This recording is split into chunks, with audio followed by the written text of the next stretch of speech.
All right. Good afternoon, everyone, and thanks for taking your time to join the session this afternoon.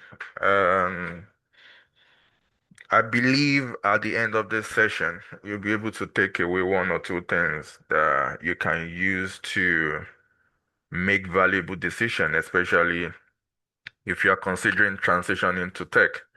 But before we start, let me introduce myself and the order of the day as well, how things is going to play out. So, after my own introduction, I have slide to share with you. I'll start with my own slide, and halfway through, um, I'll be inviting the facilitator if you are to come on board, you know, to share more light into the journey of each and every courses that we do offer at Learn with Pride. And finally, we open the floor for questions and answer and and we call it a day from there till we see you on the live session, on the live training, I mean. All right, so to start with, my name is Akin Oladeji, and I'm the founder of Learn with Pride. And Learn with Pride has been going strong for the last 6 years. We've been going strong, and the reason for our existence is to make the journey for anyone that wants to transition to tech much more easy, smooth, and also affordable. And this is me talking from my own personal journey experience as well, because I transitioned as well. And everything that I did not get during my own transitioning period, like the support, you know, and everything that you can think of, support, collaboration, everything one on one, you know, is what we are is what we've put in place for anyone that come on board to be able to make their journey much more faster, and much more achievable as well. So, for those on the call, I'm sure you joining this call, you must have a reason why you've joined this call today. So, just in 1 or 2 minutes, if you can tell me on the chart, what you are hoping to achieve, everything is evolving now. It's the world of tech now. Whether you like it or not, you know, that is the next big thing, that is currently happening and will continue to happen. So, you on the call right now, if you can tell me, what you are hoping to achieve, if you want to transition to tech, what is the reason why you want to embark on this journey? Do you want to use the knowledge to impact your business? Do you want to use the knowledge, to transition? Do you want to regardless of your location, your country, do you want to acquire the knowledge so that, you can work remotely, flexibility, have more time for family and friends? What is your own reason that you want to transition? So in 1 minute, if you can just drop it on the chat, I'll read few out and we can go from there. Tell me your own reason why you want to transition, or these buzz of tech, AI, machine learning, does it mean anything to you? Does it impact you in any way? What do you see happening in the next 2 to 3 years' time? All right, I'm getting responses on the chat. You can keep, just drop your chat. I will read it out. All right. So, I want to transition to become an experienced project manager or scrum master and job ready. And that is the key, job ready. And I think I'll be correcting the misconception as well, because most people, when they want to transition, they are running after a professional certification, and in this day of age, is your experience and knowledge that will pave way for you. Is your experience and knowledge that will open doors for you. It's how you are able to convince the interviewer that, look, I've been doing this for a while and I've worked so and so place, and this is how I've carried out my jobs, my responsibilities in the past as well. They want to see that you can hit the ground running. And that is what the training is all about. It's an hands-on training that will make you job ready. To work remotely, flexibility, it is key as well. Doesn't matter where you are, your location, your country, you know. The world of tech, after you acquire the right skills and knowledge, you can be anywhere and work remotely. Meaning you can be in Nigeria and secure a gig in Sweden, in the UK, because it's your knowledge that you are selling to these people. It's not your location, that you are selling. So it doesn't matter where you are, you know, you can please hold on 1 second for me.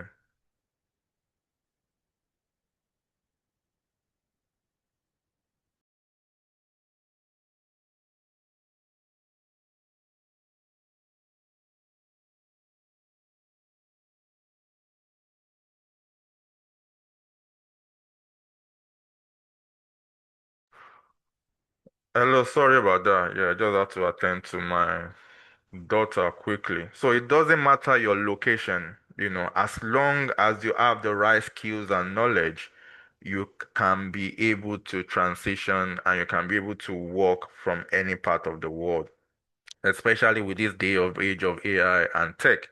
I'm targeting a remote job and become a senior software and cybersecurity engineer. That is possible too, Alex. Because going back to my own story as well, my background was in accounting. All right. I've got masters in accounting. But although I've never worked a day as an accountant, and one of the mistakes I did during my own time was I was running after the certificates, meaning I was chasing certificates like PMP, Prince 2, ISTQB, thinking that will pave way for me, thinking that will open doors for me to transition. But that was a big lie. Nothing happened because it's just paper. And the reason for that is how things are done in the real world is different from that certification exam you took or what you read to pass that certification exam. How things are done in the real world is sometimes different from what the book tells you. So if you go to an interview and start talking about and start giving them a textbook answer, they will fish you out quickly that, oh, this one hasn't done it before. That is why everything that will be teaching you at Learn with Pride will be an hands-on, and you'll be able to compete with people who has been doing it in the industry for the last 2, 3 years. With the knowledge that you'll be getting, you'll be able, to transform that to experience as well.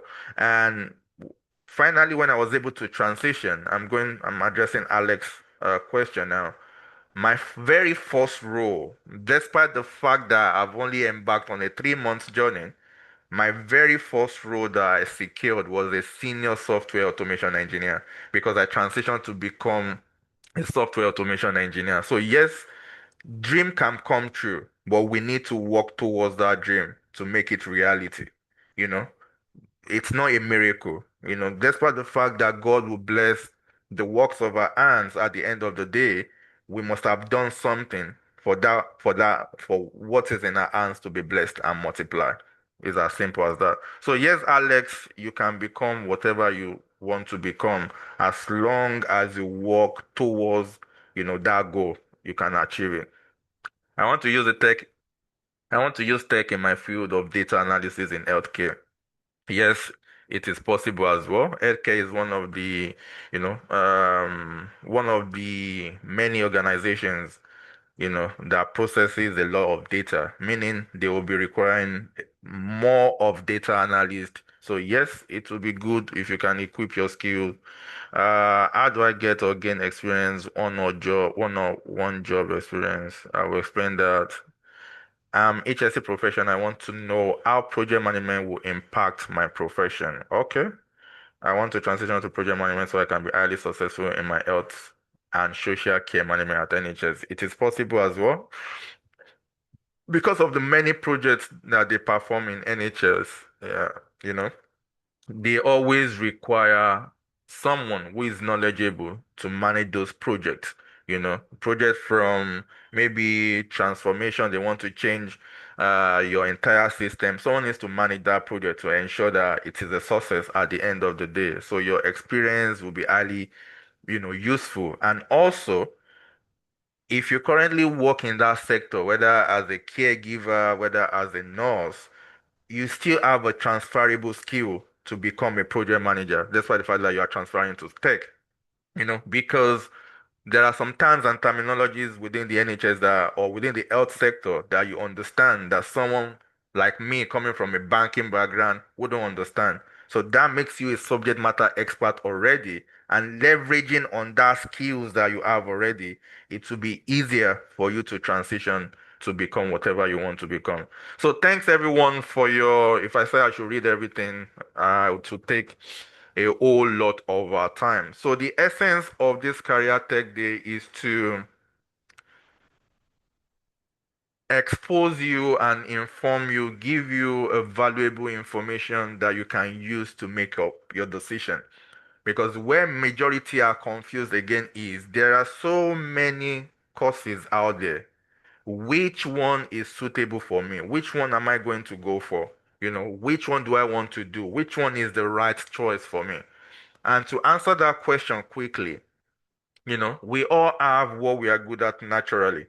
Whether we've been working as a caregiver for the last 20 years, whether we've been working in sales for the last 5 years, whether we've been working as an accountant for the last 7 years, it does not matter. What really matters is whether believe it or not, we have what we are good at naturally. We have our soft skills and our personal strength, despite the career that you are currently doing. So, if you can identify what you are good at naturally, whether you are a good talker, whether you are the type that you can convince people easily, it comes to you naturally. Whether you are the one that you know how to manage people's projects successfully, even without having any prior knowledge on how to manage projects, you know, it doesn't matter. It's those skills that we are going to consider or you need to consider in selecting the right career path for yourself. Believe it or not, this transitioning, this tech journeys, no matter how much they are out there, can only be divided into two phases: the customer, the front side, and the back end. So I call them actors and cameramen, right? So if you are the type that you are really good vocally, you know how to manage people, manage resources, you like documentation, you like arranging meetings with different stakeholders, you know how to talk the good talk, you like to be the center of attraction. So you might be looking at courses like project management, business analysis, Scrum Master, product management, product owner, because all those courses will you have to be actively involved in dealing with different clients, different customers, engaging with different stakeholders. But if you're the type that, you know what, I just want to do my job and go. I don't like too much talk. I just want to be reserved. I want to be the cameraman behind the camera. Then you'll be looking at courses like data analysis, software testing, cyber securities, because all those ones, they are more of a back end, and you just have to do your job and go.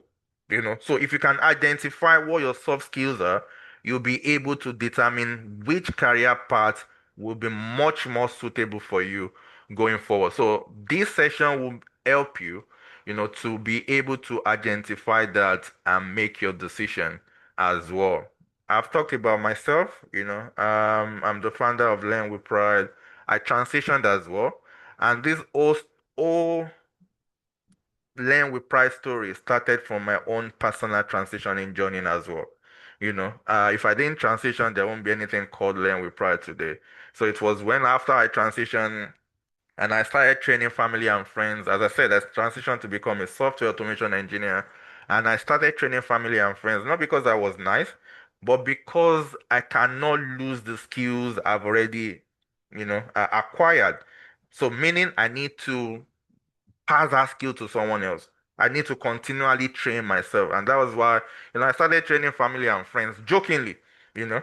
But from that, training them jokingly, they started to get jobs. And that was when I took it serious that it's like I'm doing something good there. So when friends, will approach me, come and teach us. If you can pay me, why not? I'll teach you. And jokingly like that, started training on software testing for many years before we now have like a complete package, that will now offer different, career path journey to people. So that is a bit about myself. I've worked in different sectors as well. I've worked in education, in banking, in oil and gas, in consultancy. So I've done them all as well. And also the same way I've done all those, I've worked in all those sectors. Again, I've worked as a cleaner as well. I've worked as a security. I've worked as a driver, you know, before I said to myself, enough is enough. Something needs to be done, for me to change my career path. And this is what we have today, by the way. So that is a bit about myself. Um, I don't know whether you can see my screen properly because I'm sharing two screen. So I don't know how big the screen is. Um, to you. Can you see my screen properly? If someone can just respond to me because I'm sharing two screen. I'm using a wide screen, so I don't know whether it's really visible for you. Yes, yes. Super. All right, it's visible. All right, okay, that's fine. So the one on the left screen is what I'm sharing at the moment, although I can make it, let me make it a full screen. I don't know whether it's better now. Is it much better now? Yes, yes. So, all right, so you can only see one screen now. That's fine. All right. So we are launching a new structure in April, and that new structure will allow you to have total control of what you are paying for at Learn with Pride. So let me read what I have on the board. So a structured UK tech career transitioning system. What this means is it's not just a training course anymore. It's now a structured pathway designed to move someone from beginner to job ready professional with accountability and progression. I will explain that in a bit as I go on. 1 second. All right. So, note, we are not selling videos. We are not selling certificates. We are basically providing a system which you are going to understand by the end of this session. All right. So, the problem most career switchers face, number one, overwhelming information. You have too many informations out there. You don't know which one to go for, which one is suitable for you, and all of that. By so saying, you are confused you know and again, that is one thing that this session will be addressing as well, so that when you listen to different career paths, you can be able to make an informed decision because you know yourself better as well. And also, no structured job search support. So many companies, they don't have a structured support when it comes to supporting their. You are done with your training now. You now want to face the job market. The support is not really adequate. You know, Again, it's one of the things that we've tackled with the new structure that we are implementing. And also applying without feedback, you're just applying blindly, no tailored CV and all of that. Again, it's one of the issues that we are solving as well.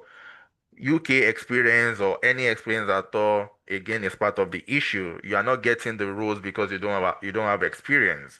Again, is one of the issues that we are solving. Regardless of where you are, you can be in Nigeria and work remotely. We are going to be providing you with a reference of up to 1 year as well.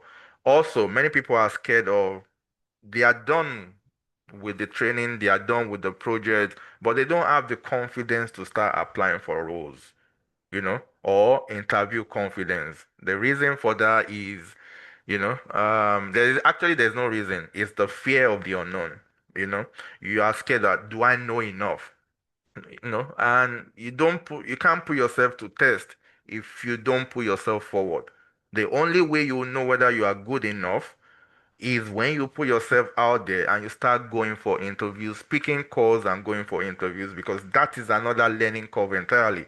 Going for interviews, you learn so much from them to the extent that you can, when you have interview next, you can predict what they are going to be asking you in that interview. That can only come from experience. And so our program solves all these problems. It solves them systematically, which you are going to be seeing later on. But for now, I'm going to pause a bit so that I don't bore you too much with my slide. I'm still going to come back with my slide. But at the moment, let me take a break and let's start the journey. Let me call on one of the facilitator to take you through the journey of a business analyst, if you're considering to become a business analyst or a scrum master, what it entails, what are the skills that you need to have, what does the job market says, or what is the job market saying about all these type of skills. So without further ado, let me call on Tone Ayo. I'm going to stop sharing now so that you can take the floor. Please, nothing more than 15 minutes for your presentation so that we can have enough time to deal with other things as well. So, Tonayo, you can have the floor. You can share your screen, 15 minutes. So, this is for those considering business analysis, you're considering Scrum Master, this is your time to listen to what the career path holds for you. All right, so over to you. I'll be back shortly. Tonayo. Okay, thank you very much. Tell me if you can hear me. Yes, I can hear you. Oh, great. Going to share my screen now. All right, got it. So let's see. Please confirm also if you are seeing my screen. Yes, I can see your screen. Great, great, great. All right, so without wasting much time, my focus today is to uh, enlighten us on Scrum and business analysis as a course to focus on, when you are engaging with us in a few months to come. All right. So, okay. So I'm going to talk about mostly agile and business analysis, right? In the next 10 to 12 minutes. Okay. So about me, my name is Tomayo, and I've been a facilitator for Learn with Pride for some years now, spanning over 3 years, and I have coached and mentored well over, if I'm not missing, 100 students that have, gained practical knowledge. A lot of them gotten jobs in tech companies. Also, some of them applied the knowledge, in their businesses, and all had, good reviews to say about us, to be honest. Okay, so although I'm a Prince 2 certified project manager, and but I major in business consultancy and project consultancy right away. Okay, so let us get into the matter, right? So in this course, I want to tell us what Scrum is about, but without talking about what Agile is, you can understand what Scrum is. So Scrum is a framework within the Agile environment. And when you say Agile, what it means is doing something in a faster way, getting results faster. And this is a branch of project management at the end of the day. So if you join this cohort in April, you'll be exposed to several agile methodologies, but our focus is Scrum. All right. So, but then we have other agile methodologies such as Kanban, Extreme Programming, which is XP, DSDM, that's Dynamic Systems Development Method, Lean, and Crystal. These are all agile methodologies. Let's take for instance Lean. Is a methodology that helps you to cut costs, save time. So when you want to look at an approach to your project and you want to save enough cost and trim down your budget, make sure you are cutting, especially waste. If you want to eliminate waste from your project, you go with that lean approach. So that's what you go with. Then the extreme programming is more of for technical guys and developers. So those are the ones that use it. But we'll be seeing more of Scrum and Kanban when we get into this. Okay, so now this is a little bit of a framework of how Agile works, or let's say Scrum in particular, right? It starts with feedback, iteration, testing. It's cross-functional, and there is continuous development and continuous improvement. Now, what does this thing mean? In agile setting, or let's say in Scrum, there is always continuous feedback. Now, if you are doing a software project, there is a continuous feedback from the developers to the Scrum Master and to the product owner. So that means that at every point in time, you are certain that you are developing according to this customer specification. That's why the continuous feedback needs to come. All right. Then iterative. What does it mean to be iterative? It means to repeat something until you get it done at the perfect way. So an iteration in Scrum is usually called a sprint, which is between 1 to 4 weeks, a period of time where developers and other Scrum team members sit down and develop what they call an increment. Well, what an increment is could also be a product. Yeah. So at the end of the day, that cycle compiles and compresses their actions towards developing quality software at the end of 4 weeks. So that's why they call it agile. Imagine you developing a software in 4 weeks. However, I'm not saying that most softwares are developed in 4 weeks, right? That's why they call it iteration. So at every 4 weeks in Scrum, you have a tangible product that you can have as a piece of the entire product that you are looking to develop later. So that's why when people are developing, you hear them say MVP, right? The minimum viable product. So that means what are we going to develop right now that at least we can take it to the market and we can scale up from there. Okay, so can everybody see me? Yes. Great. All right. So it may not be making sense to some of us, but trust me, all these things I'm saying, they are a piece of cake when you get into the actual class. Anyways, let's move on to testing. So testing is a process. I can mention a lot about, because he's a software tester himself, he talked a lot about testing. So testing validates quality. So if I do a product, I test it, and we have several types of testing: the user acceptance testing, we have the alpha and beta testing that ensures that the quality of your codes are okay and they are not failing.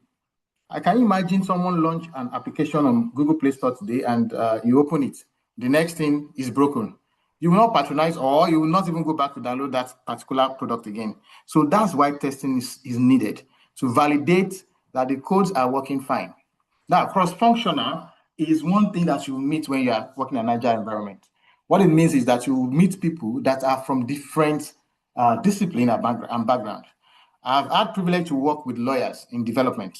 I've had privilege to work with engineers, people that are out of the technology field or project field, lawyers for contract and agreement consummation, engineers to do design and drawing, all of those things, and even accountants to help us with financial analysis of the business. So this helps you to learn. Now, my knowledge came from all those experiences. Just like Akin said, experience is what teaches you to be job ready.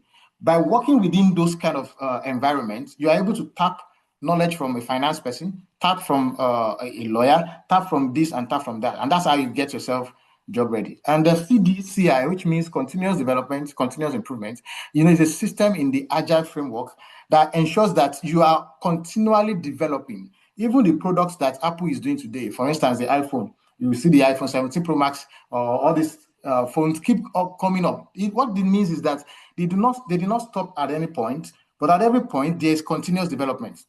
So they keep adding features, they keep adding functionalities to their system to make it better and give you better experience. So that's the concept of Agile and Scrum in particular. Now, what are the key roles in Scrum? Right, we have product owner, Scrum Master, which you'll be training to actually become Scrum Master. And look at what they do. A Scrum Master will facilitate the process and remove obstacles. You don't need to know how to code to become a Scrum Master. You don't need to know how to write any letter or any code in the technical space. All you need to do is be ready to be a leader and be ready to follow a framework that you already know. Now, you see the development team, also, they are the ones that deliver products incrementally. In that development team is where we have testers, we have software engineers, and we have software designers. Now, what are the advantages of Agile and Scrum? It's adaptable to changes. That means you can start something today and say, look, we don't think this thing will sell in the market and let's change it somewhere else. You can accommodate that in a Scrum or an Agile environment. If you are working on a waterfall project, right? That's the rigid approach. You can't really do all those things. It's not that flexible. But Scrum is very adaptable and flexible, right? And there's frequent delivery of functional software. That's one thing in Scrum, frequent delivery. And I told us that 1 to 4 weeks, you need to deliver something. So it's a system where if you are working in 6 months, every month you have something to show for. They're not just idle and not doing nothing. Okay? All right.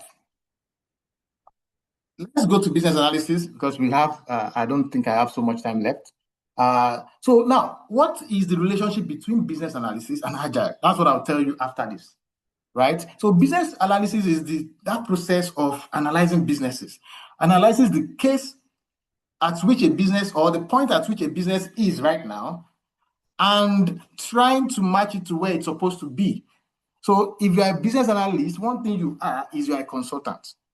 That's one thing. You can work as a business consultant, project consultant, because it's a process where you help improving business using technological means. Now, a business analyst is that individual that is in between the business owner and the technology team. What is his function? To help the business owner understand the development process and also help the development team or the technical team to understand the business process. So the guy is like a liaison, like an advocate between the two, right? And a business analyst, you must understand the process and principles of project management, right? That's why Scrum and business analysis are intertwined. So it involves requirement gathering. What does it mean to gather requirements? You identify business or project needs and document it. That's the process of requirement gathering. Okay, also involves stakeholder engagement to ensure that everyone is heard, to ensure that everyone is involved and carried along.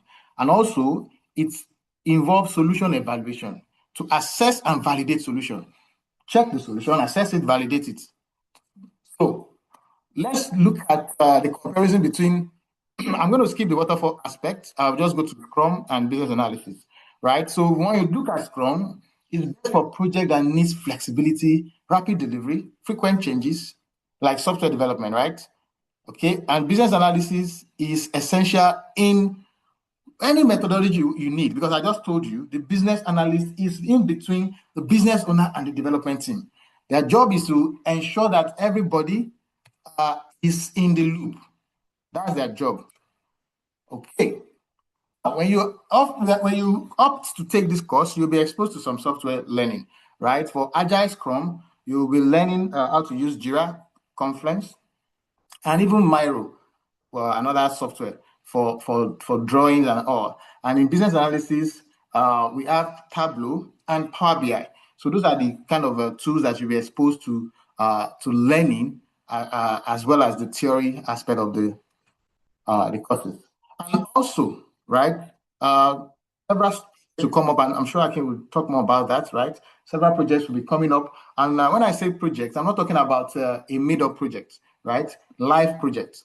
One of the opportunities I have is all the businesses I consult with, if the ones that I don't have NDA, that's the non-disclosure agreement with, I sometimes involve my students in those projects, right? And I do it, just to make them learn and understand the project environment. And that is why, Akin was making bold to say, it's not about chasing certificates, it's about getting job ready and about having the experience on the job. So those are the things and that you get when you are enrolled. Now, what's the next step? We enroll in the masterclass. We work on several projects and we keep winning. So thank you, everyone. And I'm sure Akin will take some of your questions after the class. Thank you. Yeah, thanks, Tonayo, for that. So if you have any question, please just jot it somewhere. at the end of the session, you can send it on the WhatsApp, you can send it on the chat, or you can raise your hand to ask your question. All right, before I call on the next person, let me share my screen quickly and just take you through my slide quickly. All right, if you can just confirm you can see my screen, please. If you can just drop it on the chat that you can see my screen, that would be helpful. All right, yes, thanks. All right, 1 second. All right, what makes us different? What makes Learn with Pride different? The first one is we use industry active trainers.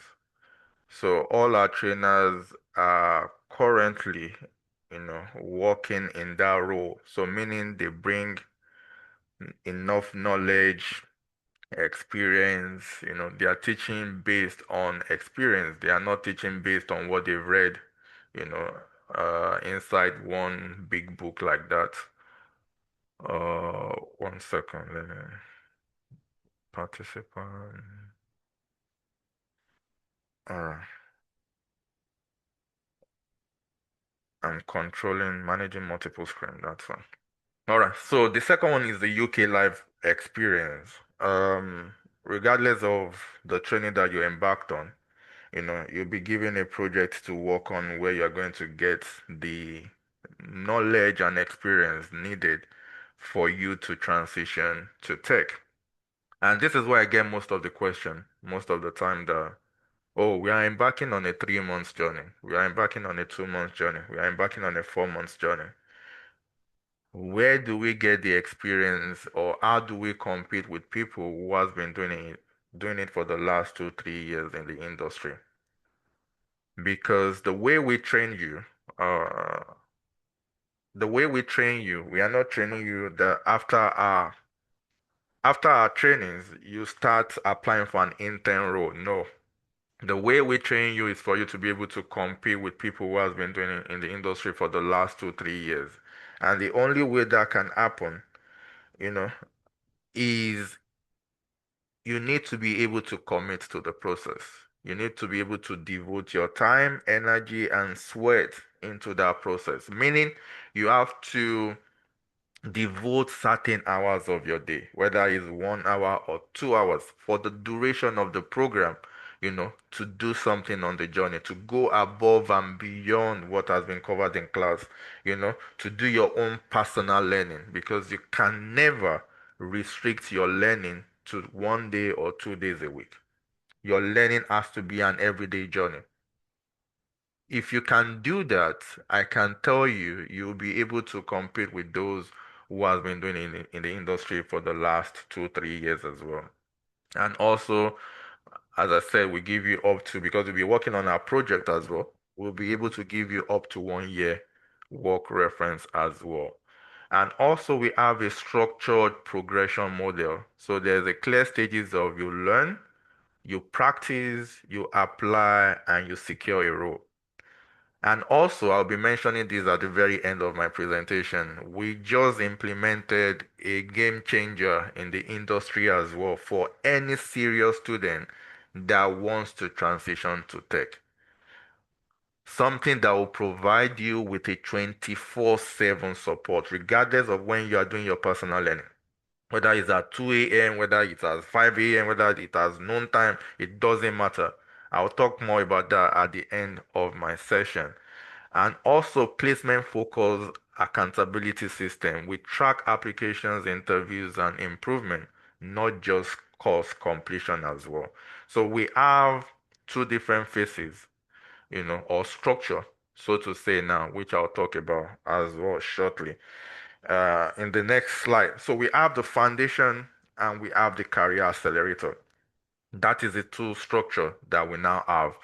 As I said at the very beginning of the program, of the session, you are now in total control of what you are paying for.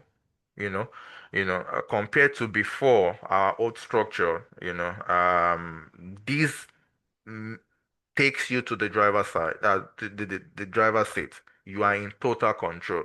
So the foundation is where you gain the is where you get the training and you gain the practical knowledge and work experience as well.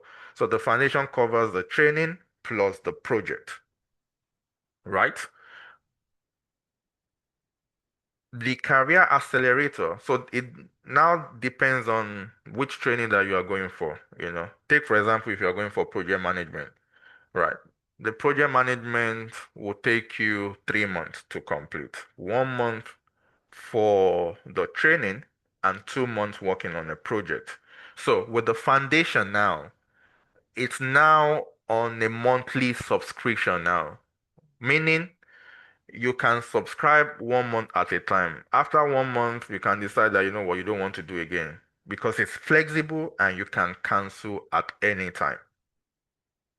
So you are in total control. You've only paid a small proportion of what you've learned if you want to exit, compared to where you have to pay a huge sum of money and maybe after a month you want to stop the program.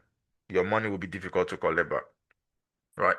Then the career accelerator, this increases the structure and job focus. So the career accelerator, it's nothing about the training, has nothing to do with the training or the project. The career accelerator, we call it a 90-day sprint as well, focuses only on the job market. This will be a one-on-one career journey between Learn with Pride and your very self, and it is optional. It is not compulsory for everyone to go on it. But for anyone that wants to go on it, you have to be able to commit minimum of 15 to 20 hours weekly into this process.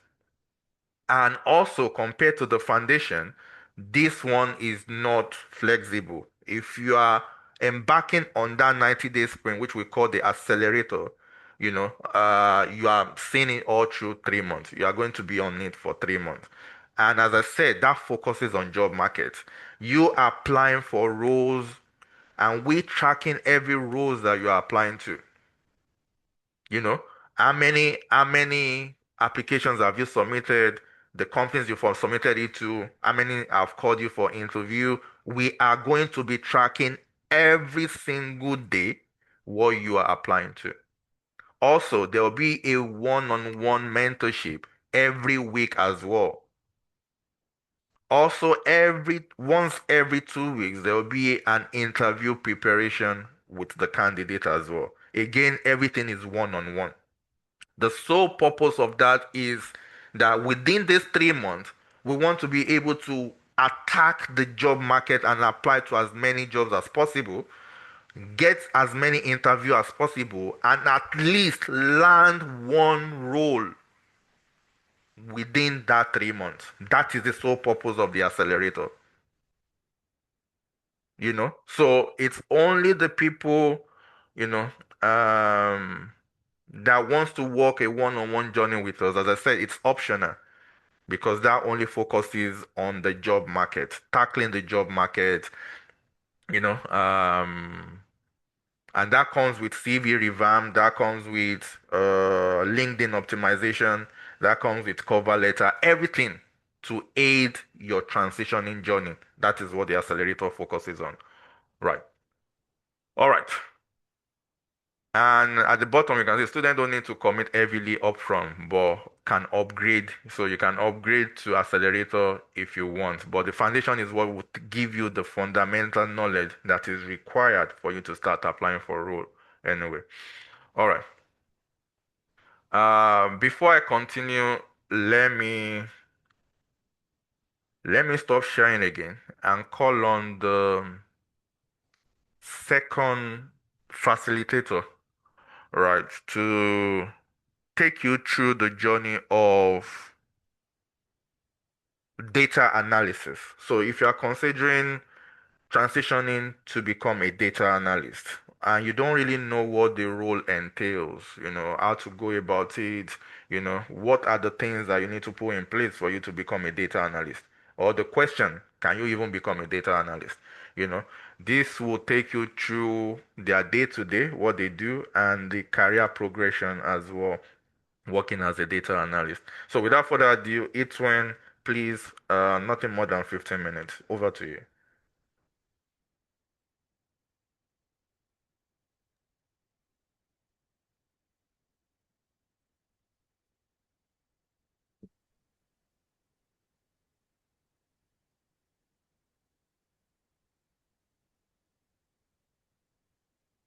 All right, good afternoon, everybody.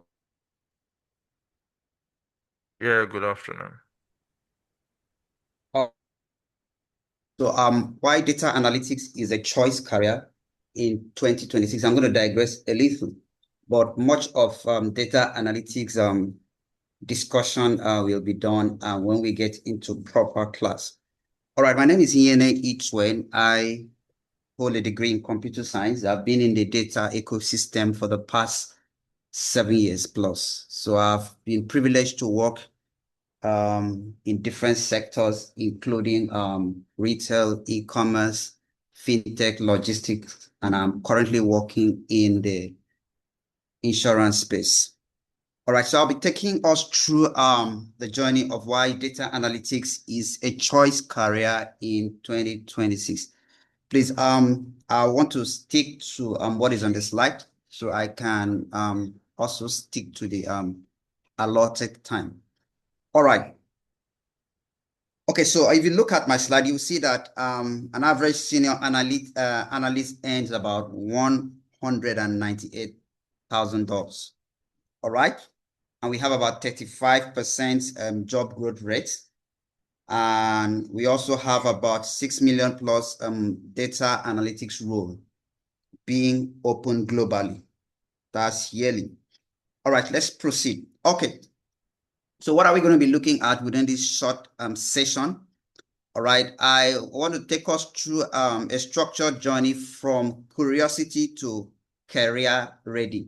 All right, so I'll look at what is data analytics, the global market opportunity you have as a data analyst. All right, the career path and earning potentials. Also look at the key tools, all right, that we are focusing on, which are the key tools that are highly in demand in the industry presently. So also look at career, and we wrap it up with why you should choose Learnwithpride as a place where you can learn data analysis. All right? Okay. All right, so what is data analytics? Okay, let's just look at the concept that surround data analytics. So it's all about turning numbers into decision that makes organization make strategic decisions, all right, that moves organization forward. Remember that every business owner wants to make profits. That's the number one objective of business, apart from impacting people, but you want to make profits, all right? So you should also understand that every swipe, like I've captured here, every click, every purchase, and every search generates data. All these activities generates data. It translates into data. And someone has to make a sense of all of this. All right. And who does that? It is the job of a data analyst. All right. So data analytics, like I said, involves turning numbers into decision that helps organization make data-driven decision, and it involves a lot of activities. All right. So there are some key concepts you also have to understand when coming into the domain of data analysis. All right. So so part of the things you do is to use your data to question what has happened. You can use your data to ask, all right, to get the answer on what has happened. if you're analyzing a business, all right? You want to ask what has happened, all right? The next thing you want to do is you want to understand why did it happen. So the what has happened has to do with descriptive analytics. Why did it happen? All right. This is another key question you want to ask. Why did it happen? That has to do with diagnostics analytics. And the next thing is what will happen. All right. Because it's not just knowing what happened. Why did it happen? You also want to know what will happen, all right, to make preventive decisions. So what will happen is a predictive analytics. All right. The next thing is what should we do? All right. You don't just know what will happen, but how do you prevent it from happening if it's going to come with negative consequence? But if it's going to come with positive consequence, how do you sustain the positive consequence?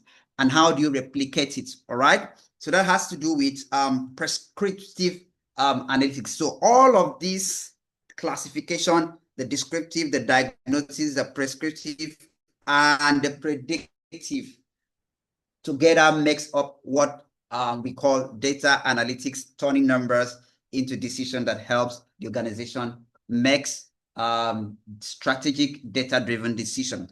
All right. So I also consider the key areas where data analytics can be applied. All right. One of them is marketing and sales. All right. I don't want to go into details. I'll just itemize. I'll just pick them one by one. Okay. So another key sector is finance and banking. Another one is healthcare and logistics. And good enough, I have been privileged to work in all these different sectors. All right. So let's get to the next slide. The next slide is the global market opportunity. All right. This, data is the world's fastest growing profession. This is not speculation. All right. There are facts. All right. And the gap is widening. The gap keeps increasing. All right. Okay. The reason why this is happening is because of the technologies that are being introduced into the world presently. Remember that every technology, every application that is introduced comes with data generation because somebody will have to use it. All right. People are using it. Every technology that is currently deployed into the system today ends up in generating data. All right. Okay. So like I said, data is the world's fastest growing profession. And the gap keeps widening. It keeps widening. All right. So globally, we've seen that we have about $279 billion global analytics market size. All right. So we also have about 11.5 million new data jobs being created as of 2026. That's wow. All right. That should tell you that you are into something that, all right, your future is guaranteed. All right. And we also have about 35%.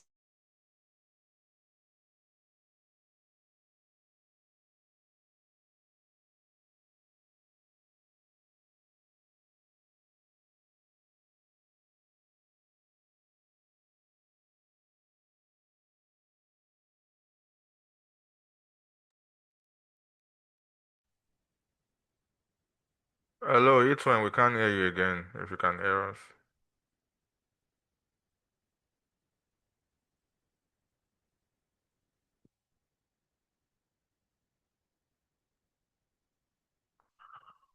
All right.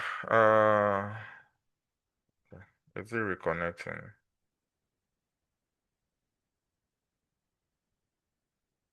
Hello, it's when if you can hear us, we can't hear you. The audio is not connecting. 1 second.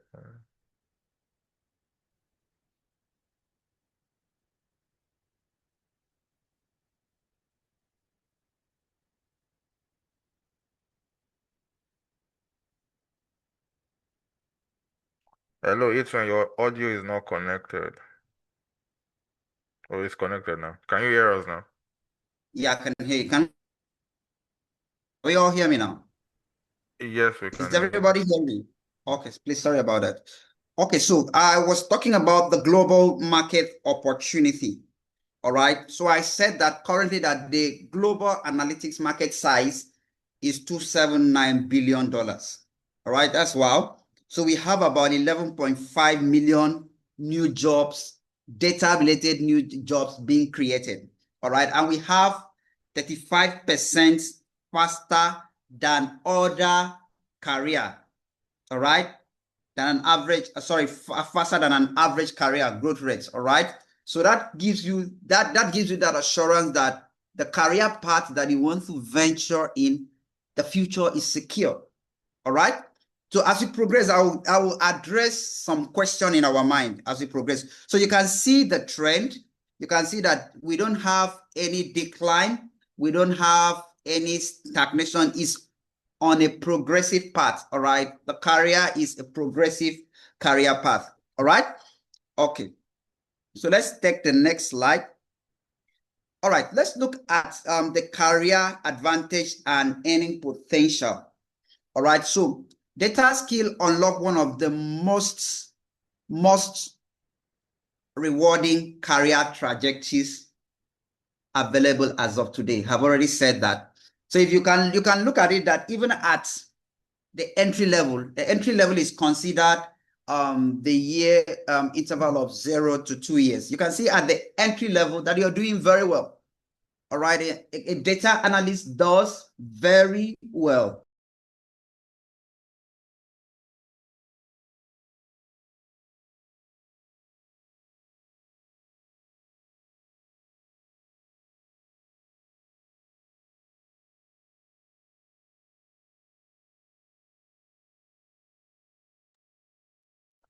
Guess we lost him again. Let me just continue with my slide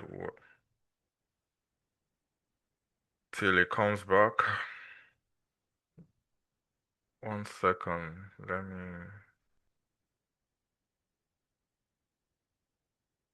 All right. So let me continue with my slide for him to come back. All right. So we have, as I mentioned earlier on, we have the foundation membership and we have the accelerator. So the foundation membership, again, as I said, you're in total control of what you're paying for now, which will be a subscription basis now. So meaning it costs £69 per month, right? And let's assume after 1 month you decide that, you know what, I don't want to continue, I want to cancel, or I'm too busy now. It is flexible and you can cancel at any time, making you in charge of what you are paying for. So take for example, you want to embark on a project management course. It will take you 3 months to finish that course. As I said, 1 month training, 2 months on a project, right?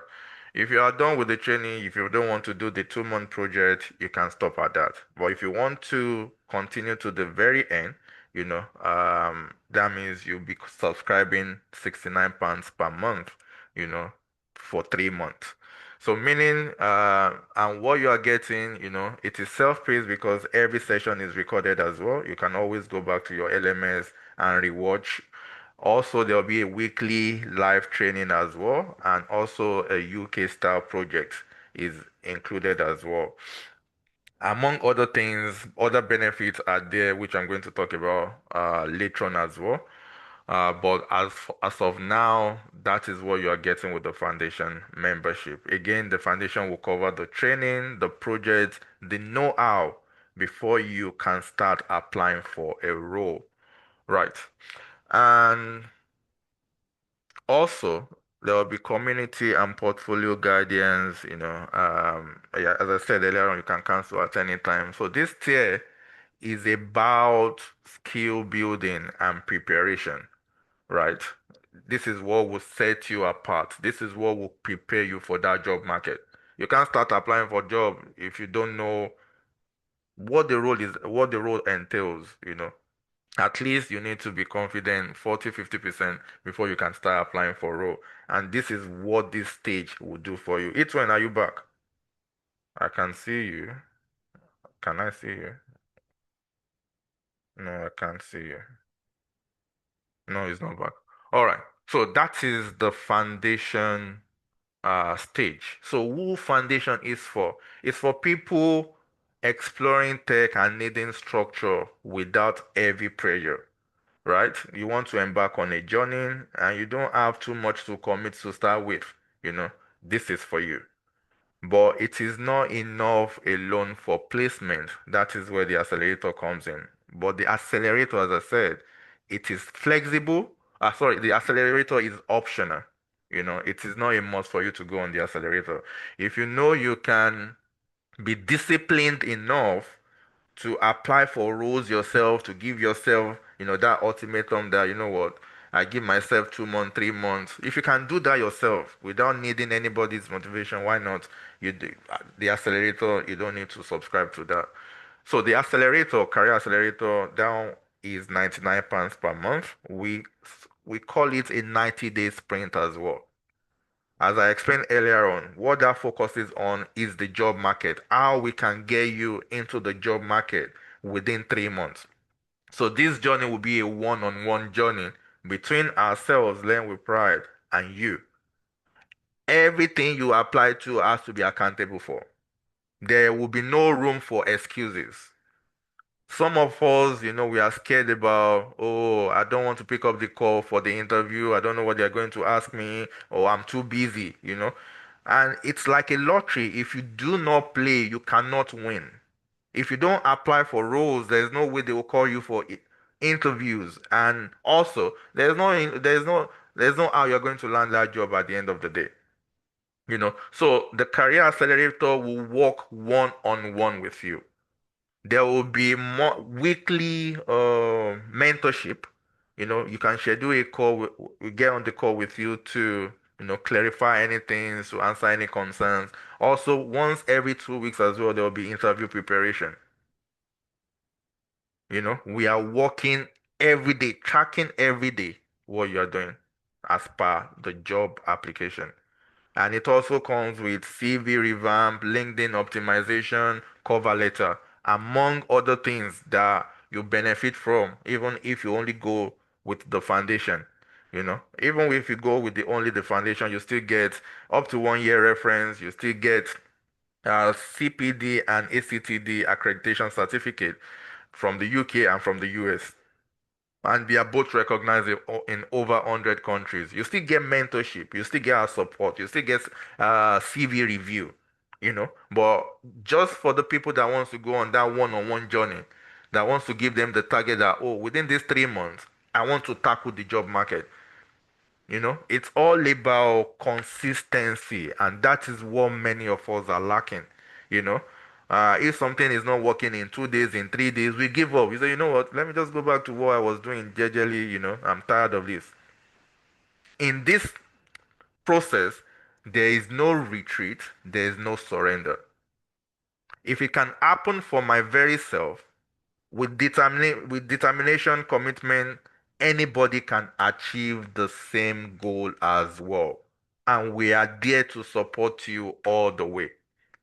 So, minimum for this one is not flexible for anyone that wants to get on it. It's not flexible. And minimum is 3 month commitment. Because job search requires sustained effort. So it's a structured 90-day placement sprint. And the job phase is treated like a system, not hope. It's not like you are hoping for something you are not working towards. So we treat it like a system. And also 20 to 25 targeted applications per week tracked. Meaning we are tracking every job application that you are submitting every single day. It has to be accountable for. It has to be penned down. Who are those calling you for interviews? How many interviews have you secured? And all of that. We need to track it so that we know what to adjust, where to adjust. If that makes any sense. I don't think H1 is back.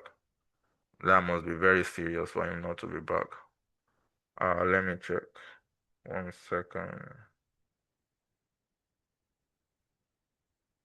I don't think it's back. All right. So why?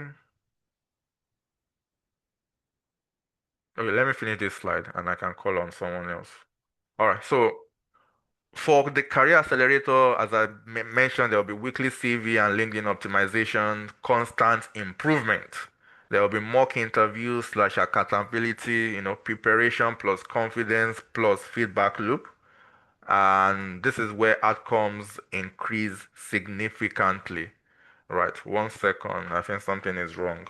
Oh, it's calling me now. 1 second.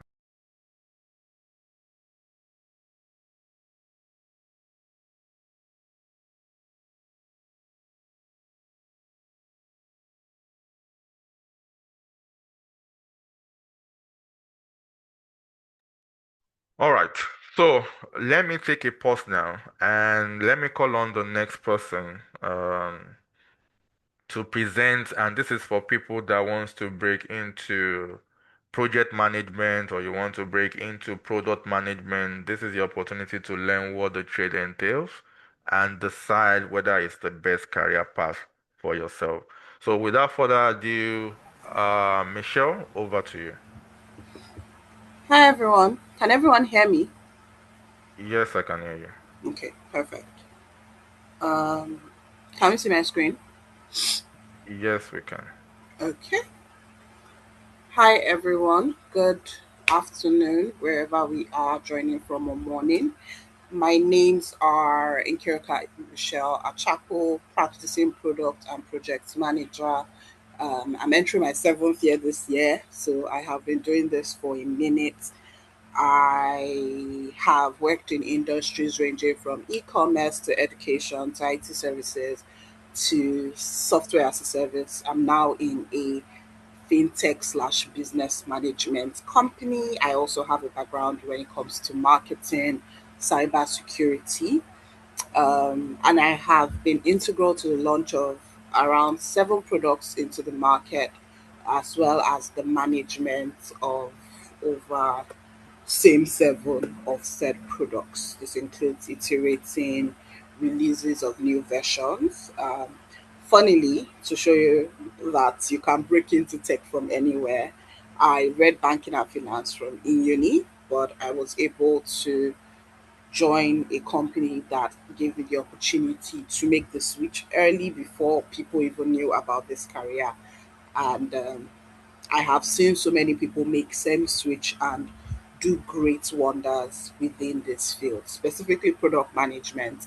Every single tool you utilize right now is the brainchild of a product manager. Your Google, your Facebook or Meta, your Twitter, your Instagram, your Snapchat, your Duolingo, all these are considered products. The improvements, the versions, the updates you make are ideas coming out of product managers that have been put together into code and released for people to use. So I will be taking us through not just projects, but also the concept of product management. So, what is project management?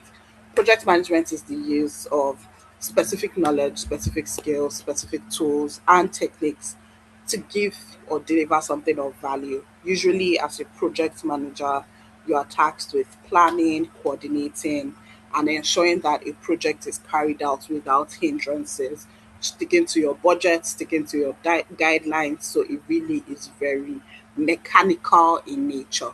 You're assigned a bunch of fundings, workers, and objectives and deliverables which you're supposed to deliver, while also managing stakeholder um, requests or queries or questions, and ensure that your project is completed. Usually, projects have timelines. It's not a product. You are expected to deliver something within 3 months. You are supposed to deliver it. So you are within the position to have ultimate responsibility for the success or failure of anything that you have been assigned to work on as a project manager. Product, on the other hand, is now more creative. It takes concepts of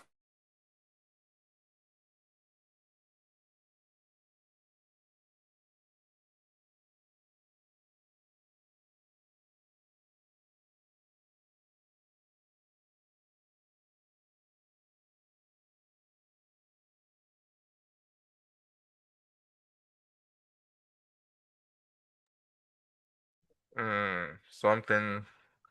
Hello, Michelle. We lost you as well.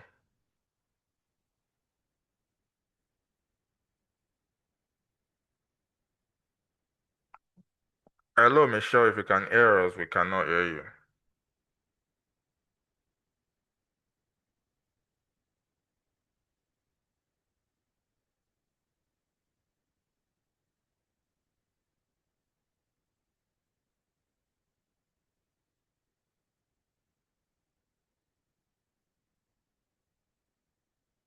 Michelle, are you there? You're online though.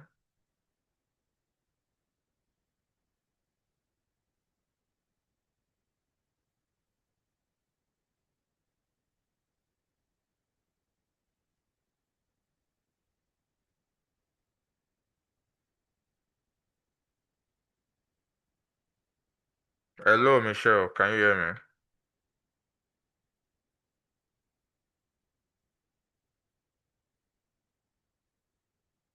What's happening today?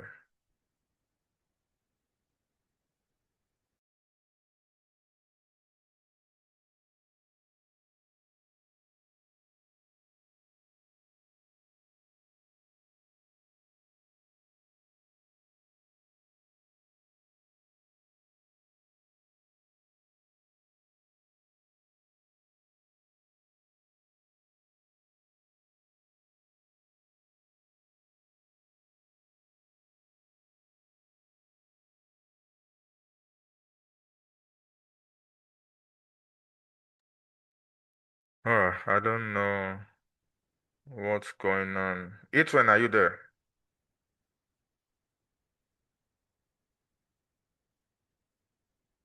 Hello, when are you there now? Yes. Yes, I can hear you. Oh, Yes, please.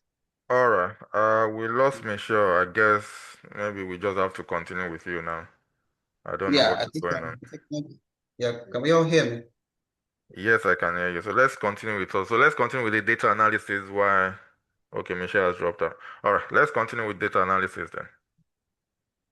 Okay.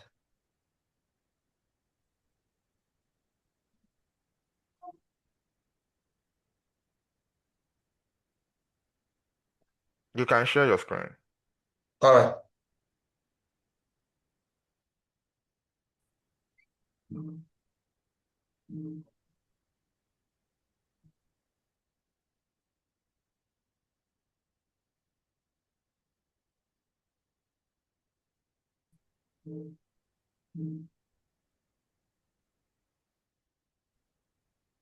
Oops, trying to share my screen. Is there any issue? Yeah, not really, not exactly. Um, sharing. Just trying to change. Just give me 2 seconds. I'm almost done. And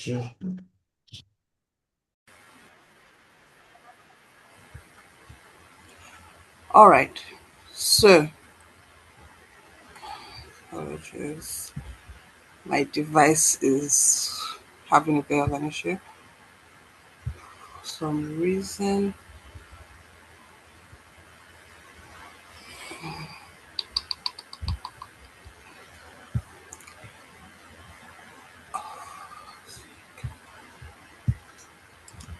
What is happening?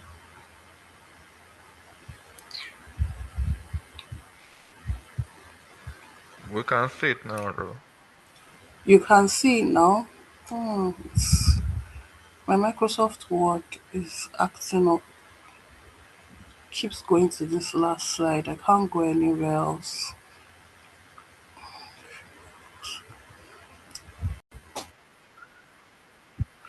Okay, so good afternoon, everyone. Apologies for the glitches. I am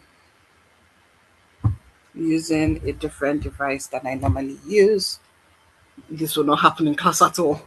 Yes, so first and foremostly, this is product and project management. As I said, my names are Ikirika Chapum Shell. I am a practicing product and project manager, entering my 7th year this year.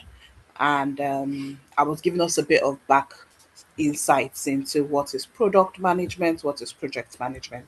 So, as I said, project management is about ensuring that you manage your resources, you manage everything that is handed over to you within established objectives, of course, and managing stakeholders' expectations to deliver a timed project. So everything you're working on has a specific timeline, a specific delivery date, and it falls within your duty and responsibility to manage, plan, coordinate, and carry out a project so that it meets its deliverable timeline. However, with product management, what you see different is that in product management, you lean more into creativity, specifically the creativity that comes with planning, developing, launching, and managing a product, or sometimes even a service, because what we do in product management does span service activities. When you're creating a product, you're creating something that finds the needs of individuals being your customer, the business, the economy, the country, identifying these needs and then understanding your organization's larger business objectives and creating a solution that tackles this need. So the product of the hair styling is a functionality of product management. Now, what's the competency? You have strategic thinking, you have, sorry, the next slide. Yes, you have strategic thinking, you have stakeholder management, communication, problem solving, leadership and influence, cross functional collaboration, solution orientation, and innovation. Now, these are competencies that are expected between both sides. So you have to be a strategic thinker, be it project management or product management. You have to know how to handle stakeholders. And stakeholders are not just the people that are paying for the product or the people that you are giving the product to. Stakeholders even span into the government, your CSR to your environment. All these are stakeholder management. So it falls under your competency as someone doing either product or project management. Of course, you do a lot of communication, your problem solving. Issues arise as the project or product is being created, and it falls on you to solve those problems. And you're in a position of leadership with a lot of influence as to how things will proceed, and you handle a lot of cross-functional collaboration because you are managing teams with different skill sets in different positions. And then in the end, what you're trying to create has to be a solution. There has to be solution orientation and a lot of innovation. Now, what does stand aside though as a skill set or a competency for project management is you have to have vision execution for project management. You have to know how to manage resources, understand risk and assess risk and mitigate risk. You also have to be able to monitor and evaluate and optimize your process. The goal is, as a project manager, as you continually work with a team, you experience some level of optimization where some steps that normally are expected with a team that you're just working with can be cut off because now you have entered what we consider a flow state. Product management, on the other hand, here you have to lean into the competency of understanding user experience. Whatever you're creating, sorry, the slide before, whatever you're creating, you have to be aware that the customer is going to be experiencing this product. The customer is not there when you were thinking about the product.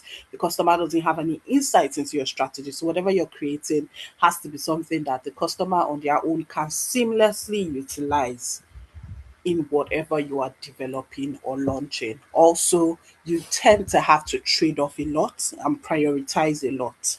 You are lucky because in a product there is no stringent time. There are timelines, but they are not as stringent as what you see in project management. So you have the opportunity to roll it out with other versions, but you also have to then understand that not everything can go out at the same time. So how do you prioritize and how do you trade off things? You also have to have vision.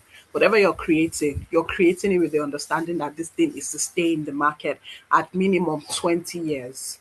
It is also supposed to metamorphose. So whatever you are consistently building, you have to have foresight vision as to where this product will be come 20 years, come 30 years, come 50 years, even when you're no longer within that company. Also, You have to understand the market, you have to understand customers, and you always have to have some understanding of how you intend to go to the market with whatever it is you've created. So, what's the difference between the two? Next slide. The difference is based into 4 or 5 key parts: your focus, your responsibilities, your scope, your skills, and the end goal. With product management, you begin to ask yourself questions like, what a product am I creating? Why am I creating this product? This is where you lean into a lot of visionizing, strategization, and of course, goal creation. However, project management, you don't necessarily have to label yourself with these thoughts. All you have to do is the how and the when, ensuring that you're timely, you have entire project scope understanding, and you're budgeted accordingly. You don't really have to think about whatever it is you're developing, the reasons behind it. Then responsibilities. Of course, you as a product manager need to understand the customers, you need to understand the features, you need to draw a roadmap, you need to prioritize. But on project management, really it's about task coordination, resource management, scheduling, and ensuring that everybody is doing what they are supposed to be doing when they are supposed to be doing by tracking progress. Your scope, it's a lot larger when it comes to product management, but there's a reason behind the largeness of the scope. The reason being, you're not building something that is just for the next 3 months. You're building something that has longevity, sorry. So it's ongoing, it's spanning an entire product life cycle, which is usually a really long time. However, project management has an ending. So you end once the project is completed. Your skills are for products, you have to know how to do research, market research, understand customers, have empathy towards customers, or else you cannot build anything for them. You have to be strategic in your thinking. You also have to know how to manage cost stakeholders, handle communication, and prioritize. Difference being with project management, you're scheduling, you're budgeting, you're resource managing, you're risk assessing, and you're task coordinating. End goal. The end goal of product management is you're trying to deliver something that has value, meeting customers between the mix of market need and customer need. Projects, on the other hand, is you just have to complete the project and bring the project to life within time and within scope. So you see, although product management built off the back of project management, because project management is what came about first, the essence to have the creativity to develop something, not just hand it over and say I'm done, but have future plans against whatever it is you're developing, is the backbone to why product management exists and why we have so many things that we are using today in the world. Next slide. So why now? Every product, every business, every single business in the world today is product driven. Every single business, even healthcare, even what's the word for it, even games, even entertainment care or entertainment or whatever it is you want to call it, they have a product in their mindset. There's something that they are developing that is to meet customers between the line of market needs and customer needs. And because of the era we are in, where we have technology and digital explosions, sorry, thanks to AI, automation, apps, this is the best time to jump into product management, to jump into project management, simply because the AI cannot do what we do. AI is you feed it something and then it tells you probably the best way on how you can go about it. But AI does not have the foresight to do in-depth market researching. It doesn't have the foresight to then properly interpret it, not mechanically, but that human empathy to interpret what customers are trying to say and use that to build something that can then go out into the world and become your next Facebook or become your next Google or become your next Amazon. That's where we come in. And there's such a high demand for our role, and there's such a high talent gap for our role. Every organization, the larger the organization, the larger the amount of product managers in that organization. The smaller the organization, there's always a need for a product manager. A startup has a product manager, a Fortune 500 has product managers, not one or two. Depending, your FMCGs have product managers. There's so much demand for this role. It is a role that consistently will need to be filled. And you don't need to have technological inclination to break into it. It is your simple activities that you do understand as a day-to-day person being put together into a more organized stream of work that you can then utilize to break into this field. So you don't need to have to write code, learn code, know how to utilize code to break into this field. And it is a high leverage role. Our role is where you can go from product manager today to business development lead tomorrow, from product manager today to CEO tomorrow. Most CEOs of your new tech startups in the world today will have some level of product management understanding.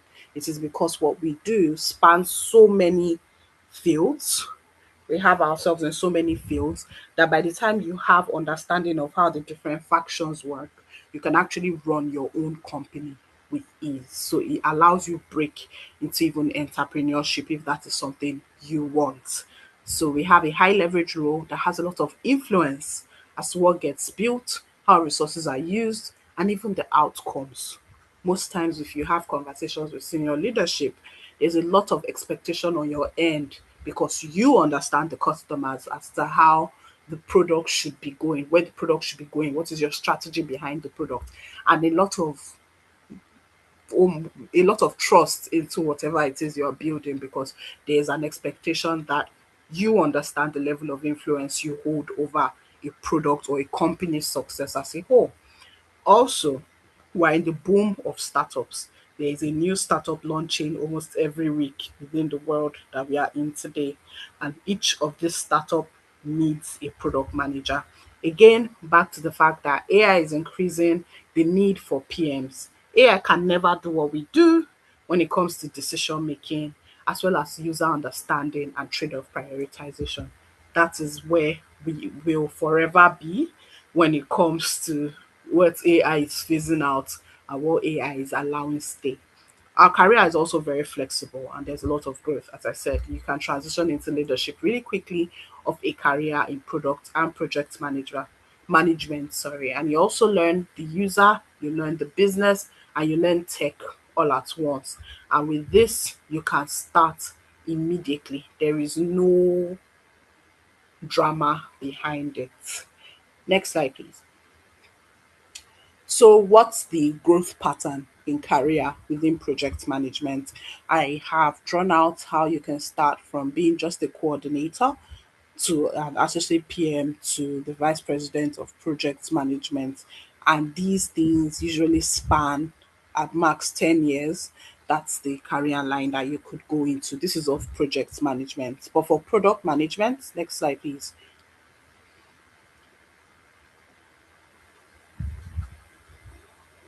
But for product management, it's even quicker.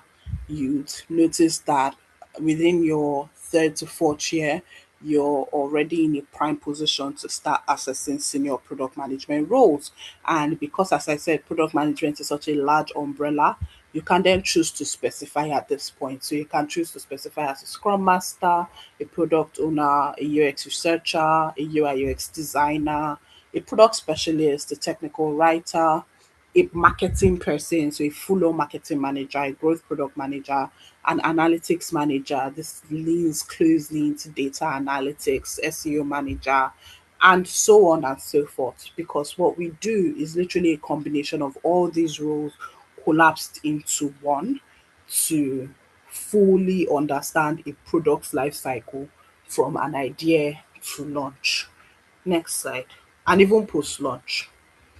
So what's the breakdown of the program? If you were to join this program, I've broken it down into four sections, which is for project management, you would learn intro, you would have some ideas to the methodologies in project management, how to start a project, how to plan a project, how to schedule, how to time manage, how to manage your resources and risk analysis and risk planning, and then how to execute your project, including communication, managing teams, tools to use, monitoring and control, and then how to successfully close a project with an example of a real world case study. Next slide.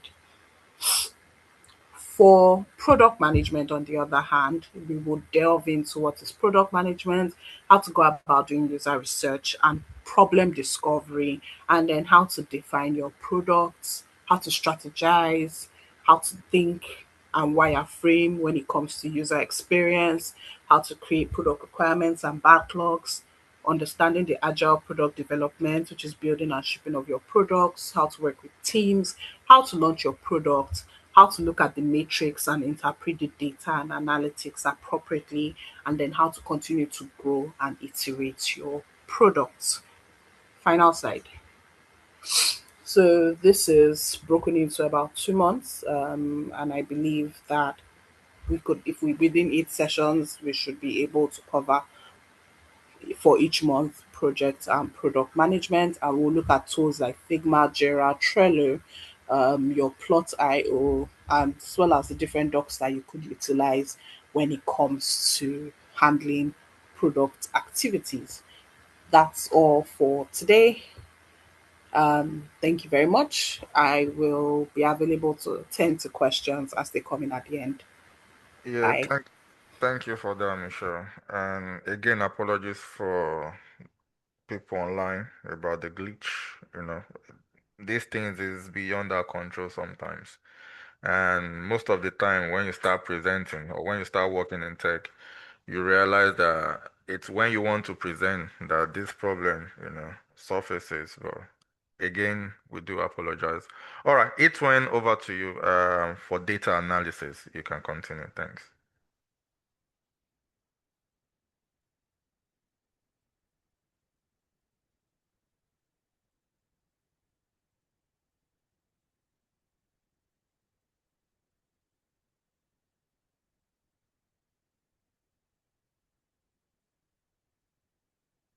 You are not audible if you are talking. You are still on mute. Hello, can we all hear me? Yeah, we can hear you now. Can you all hear me now? Yes, yes, yes. Okay. All right.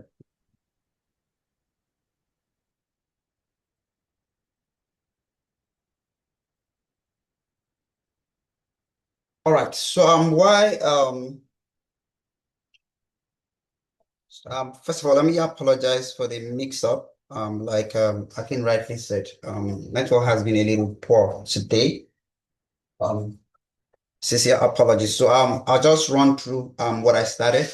So why data analytics is a choice career in 2026. So I said I was going to digress a little from the what other presenters have done.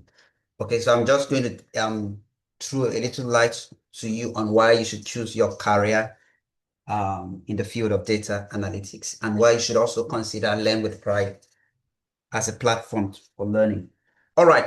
Okay. So my name is Iene Itwen. Like I said earlier, I have about 7 years experience in the data ecosystem. I've worked in different sectors from retail, e-commerce. I've worked in logistics. I've worked in fintech, and I'm currently working in the insurance space. All right. So I started by throwing light on the areas that I wish to cover within this short period of time. So I said we'll look at the concept of data analytics. That's what is data analytics, the global market opportunity, career path and earning potential, the tools that you should consider in today's present world. All right. The future of data career and why you should choose Learn with Pride as the platform for learning. Okay, so what is data analytics? So I said that it's basically about turning data into decision that helps organization make a data-driven decision or strategic decision. All right. So also I would like to say that every swipe every click, every purchase, and every search we carry out generates data. All right. So because of that, someone has to make sense of all of this. All right. So data analytics is it basically cuts across the descriptive, the diagnostic, the predictive, and the prescriptive. We'll go into much detail when you eventually transition into becoming our student. All right. So the descriptive talks about what happened. So you can use the data generated in a given environment to find out the historical stories. All right, what has happened, what has brought the organization to where they are, if they're making profits, if they are making losses, and whatever situation they found themselves. I think their situations are hidden inside data. Data can reveal the problems within a given organization or environment. So the next phase of it is diagnostic. Diagnostic is why did it happen? So you don't just want to talk about the problem. You also want to find out why did it happen? Why did we get to this stage? Why did we get to this stage? Okay. What brought us? What action? What series of activities or actions landed us where we are? So data will help us achieve that. Data analytics helps us achieve that. So we also have the predictive, all right, analysis, all right. The predictive analysis helps tell what will happen, all right. It's not just about me telling you what has happened, why did it happen, but I also should be able to tell you why it happened, all right. So the predictive analysis lets you know why it happened, and the last phase of it is the prescriptive, all right. If I end up telling you all of this without prescribing solution, then the whole purpose is defeated. So I should be able to prescribe, all right, actions that you can take to sustain what has happened, if it's a positive situation, or to avoid it happening if it's a bad situation, or to replicate it if it's a good situation. All right. So these classes of analysis put together will give you a complete analysis for any given environment. All right. So data analysis can be applied to different sphere of life. All right. So I picked the 3 keywords, and I've been privileged to work within these 3 workspace: the marketing and sales, the finance and banking, healthcare, and logistics. I'm currently working within healthcare and insurance.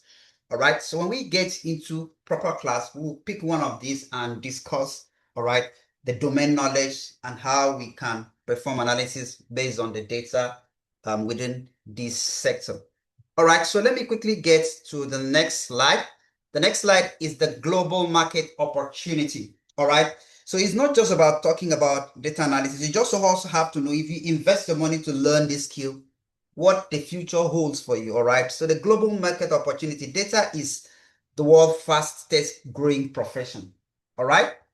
And the gap is still widening. Now, let me explain why it's happening. Because every day new technology is being deployed. Now, let me blow your mind. For every technology that you see today and you will see tomorrow, every technology terminates in generating data. All right. So everyday data is being generated through different technologies, through different systems. All right. So currently we have the global analytics market to be at $279 billion. That's predicted to be in the size at as of, so in 2030, yeah, that should be the size in 20. That's a prediction for 2030. That's huge. All right. So if you also look at the new jobs that have been generated by data, all right, global markets, global market wise, the opportunities that have been generated in terms of the new data jobs created this year is about 11.5 million jobs. All right, 11.5 million jobs globally just this year. So you can see that the opportunity is big. All right. And we also have data analytics career growing at 35% compared to other career. All right. So if you look at this chart, you will see that the data analytics market is on a growing trajectory, all right? It's growing. There's no decline, it's on the increase, all right? So that gives you this sense of encouragement that you're in for something good, all right? So let's quickly get into the next slide, the career advantage and the earning potential. So if you look at the data analytics skill unlock one of the most rewarding career trajectory available today. All right. So if you look at the entry level, which is classified between 0 to 2 years, you can see the earning power of an entry level data analytics. All right. These are not exaggerated figures. All right. These are not speculated. These are real result figures. All right. So you can see that you have a very great career path. So within 2 to 4 years, all things being equal, all right, you can get to data analytics mid-level. Look at the earning at the level of senior data analytics, all right, 4 to 7 years, all right, down the line, you can see what you stand to gain, all right, and analytics manager, all right, you can see what you stand to gain. Now, let me also say some things here. One key, some of the key important aspect of this career is that you can work anywhere, all right? Not just that, it's a fast career growing rate, all right? Another thing is transferable skill. I want to measure on this transferable skills. Transferable skill in the sense that one skill set, dozens of industries, never be locked into one sector. Let me say that. It's like one to many. You have one skill set and you can apply it to different sectors. You're not limited to one environment, all right? You cannot be locked on to one sector. You are relevant in every sector. You are relevant in every sector, all right? So that's something to think about. Another thing is you're always in demand. Let me say this, every company wants to make profit. Apart from impacting lives, every company wants to make profit. Everybody that ventures into business wants to make profit. And in today's world, if you want to have an edge over your competitors, then you can't underplay the role of a data analyst in your environment. So that tells you how important you are and how relevant the skill is in today's world. All right. So even in downturns, data roles are protected. Companies need insight most when things get tough. All right. So let's look at the tools you will learn at Learn with Pride. Now, Learn with Pride have carefully selected the 5 key stack industry tools. All right. These are the tools that are relevant, most relevant in today across any industry. All right, the tools that you would need, all right, to penetrate any industry as a data analyst, all right. Not that you can't be okay with one, all right. If you're proficient in one, you're good, you can still do well. But if you're proficient in all, then you know that you have an edge, all right. So we have been, Learn with Pride have carefully picked these key industry demanding tools: Microsoft Excel, SQL, Power BI, Tableau, and Python. All right, so we have carefully selected these tools to equip anyone that decide to partner with us to learn any of these tools. All right, so I've also captured some of the things you will learn there. So let's look at the future of data career. I want to stay here for just about some minutes. You know, some people have had people ask me a lot of questions. This age of AI, is AI not taking away the job of data analysis? You can get into ChatGPT, you can get into Cloud, you can get into Gemini and put your data and it will generate this thing for you. Fine, that's true. I'm not disputing that. But I want to say something here that technology amplifies. Technology never replace skilled data professionals. Please, if you have heard anything today, let this be one of the key things you've heard. Technology amplifies. Technology never replace skilled data professionals till tomorrow. All right? Now, let me say some things here. There are some skills that you cannot automate with technology. One of the skills you can automate with technology is critical and strategic thinking, which is one of the key things that a data analyst does. All right. So translating data into business decisions, that machine cannot make alone. There's no machine that can make that decision alone. Another thing is stakeholders communication. All right. You will interact with stakeholders. You know the technology. You know the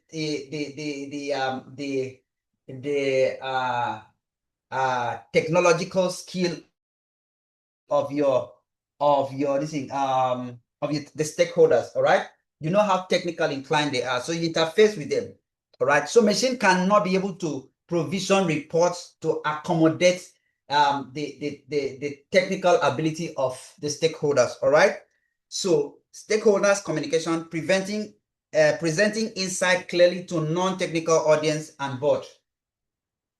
There's no technology that will be able to discern that. All right. It's a human interaction that you get to know. When you keep interacting with stakeholders, you get to know their level of technical strengths. Then you're able to develop insight and communicate it in a format that they can easily understand. All right. Okay. So the next thing is business domain knowledge. So understanding industry context, turning numbers into narrative. Analysis is not just the tools. You also have to be versed in the domain knowledge, because a good domain knowledge is what you require to complement the skill, the tools that you are proficient with. All right. That technology cannot do. Another thing is data ethics and governance. All right. Knowing what data should and shouldn't be used. All right. Increasing value. All right. Knowing what data should and shouldn't be used for increasing value. So these are some of the key things that technology cannot do on its own. All right. So the introduction of technology, what it basically does is it will make employer expect baseline data skills from all professionals, not just analysts. It needs you to go beyond just being the regular analyst. All right. It needs you to go to the extent of thinking strategically. All right. You don't just build reports, but you manage the stakeholders to the point of implementing the reports. All right. So let me not waste much time on this. So let's look at why learn with pride. We have other options over there. Why learn with pride? All right. Because my presentation won't be complete if I don't take time to say this. Why learn with pride when you have other options? I'm sure Akin must have said this, but I'm a facilitator, so I think I should also say something on this as well. Why learn with pride? Why do you choose learn with pride when you have other options? All right. So you need to understand that learn with pride offers you a career transformation platform for results. All right. We are not just the regular training platforms. All right. So one of the key things you will get with Learn with Pride is hands-on curriculum. All right. Expert instructors. All right. Peer community and network. Flexible and self-paced learning. Job-ready portfolio projects. All right. And industry recognized certificates. So I want to stay on the expert instructors. So imagine me that have been in the industry for 7 years, and I'm teaching you. You think I'll come and teach you stories? I'm not teaching you stories. I'm not just teaching you the tools that are available, but I'm also teaching you experience. So it's one thing for you to learn the tools that are available in the industry, but it's another thing to learn experience. So if you look at it in your CV, they don't just consider your tools, your proficiency in terms of tools, they equally consider your experience.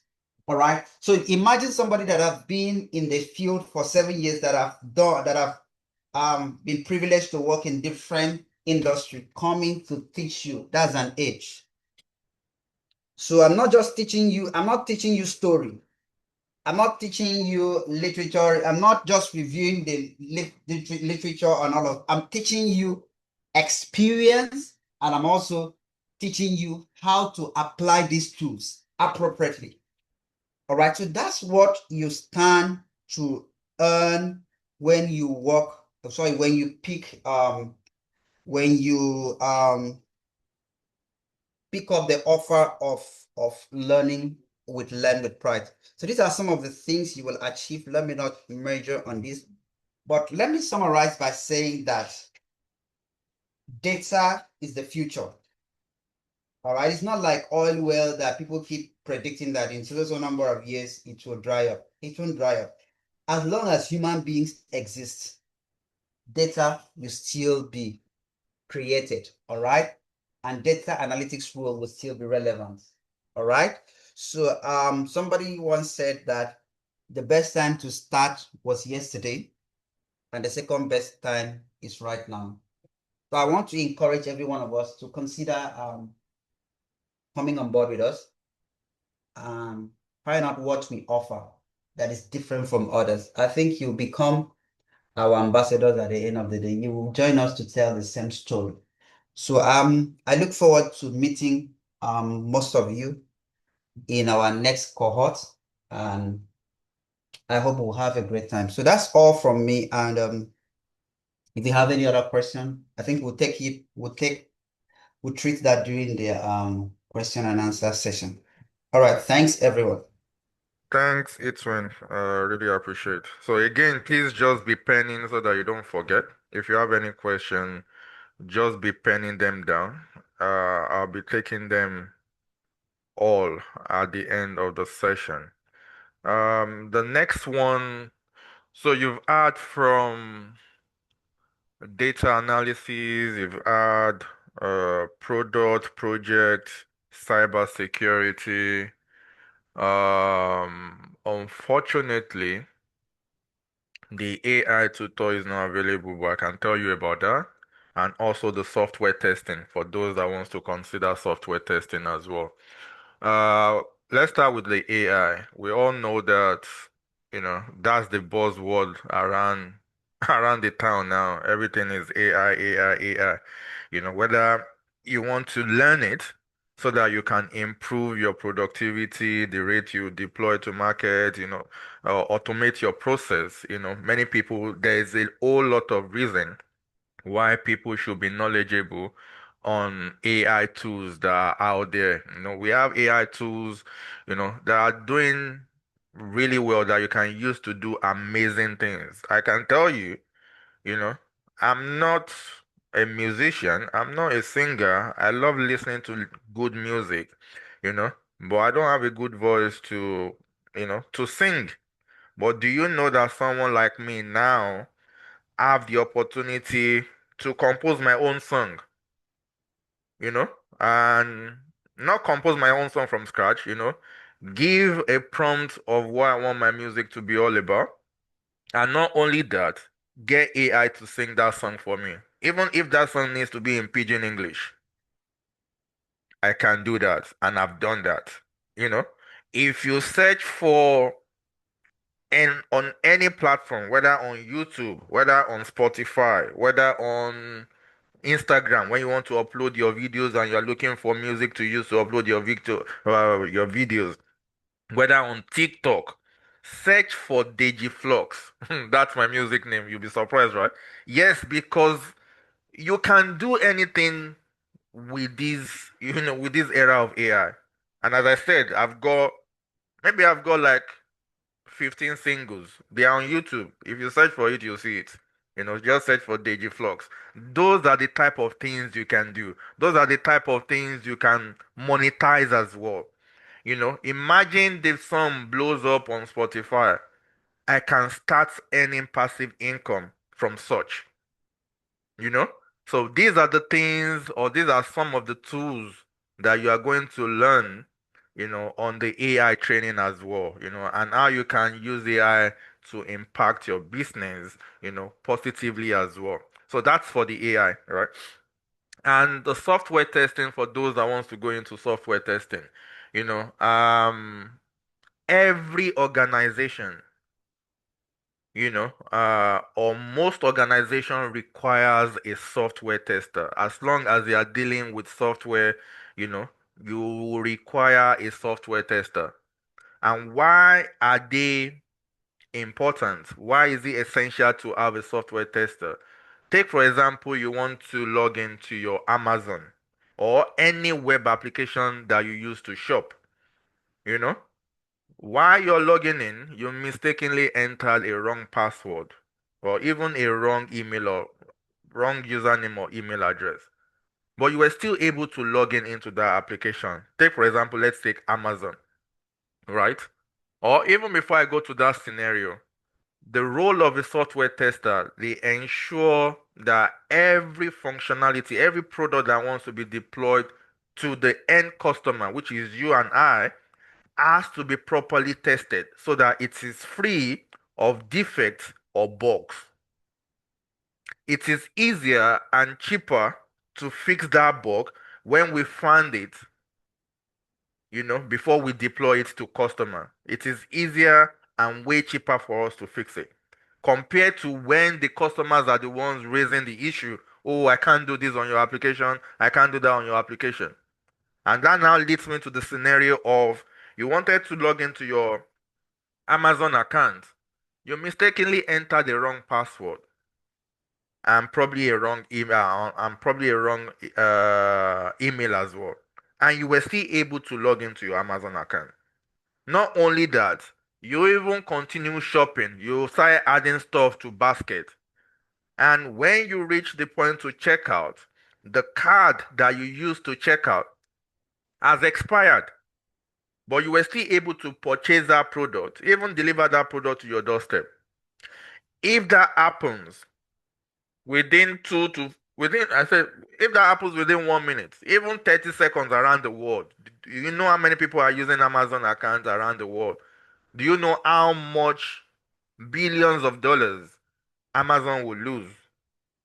That is why they invest money, to ensure that whatever we are deploying to the end customers has been properly tested. And that is where the role of a software tester comes in. They need to ensure that the software or the functionality that they want to deploy is free of defects or bugs, that it meets all the acceptance criteria, and they give the green light that we are good to go, you can deploy. So you can see how important that role is.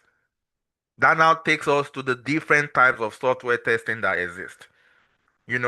When you manually test a functionality, that you are clicking around, you are seeing whether, oh, if I click on this, like take for example, if I enter my email address, I enter my password, I click on login, am I able to log in successfully into the application? That one is referred to as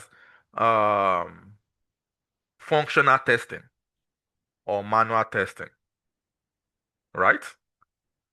You are manually testing the application to ensure that it is doing what it's supposed to do. We have another one called API testing. That is application programming interface, testing the communication between two different systems. A good example would be a visa,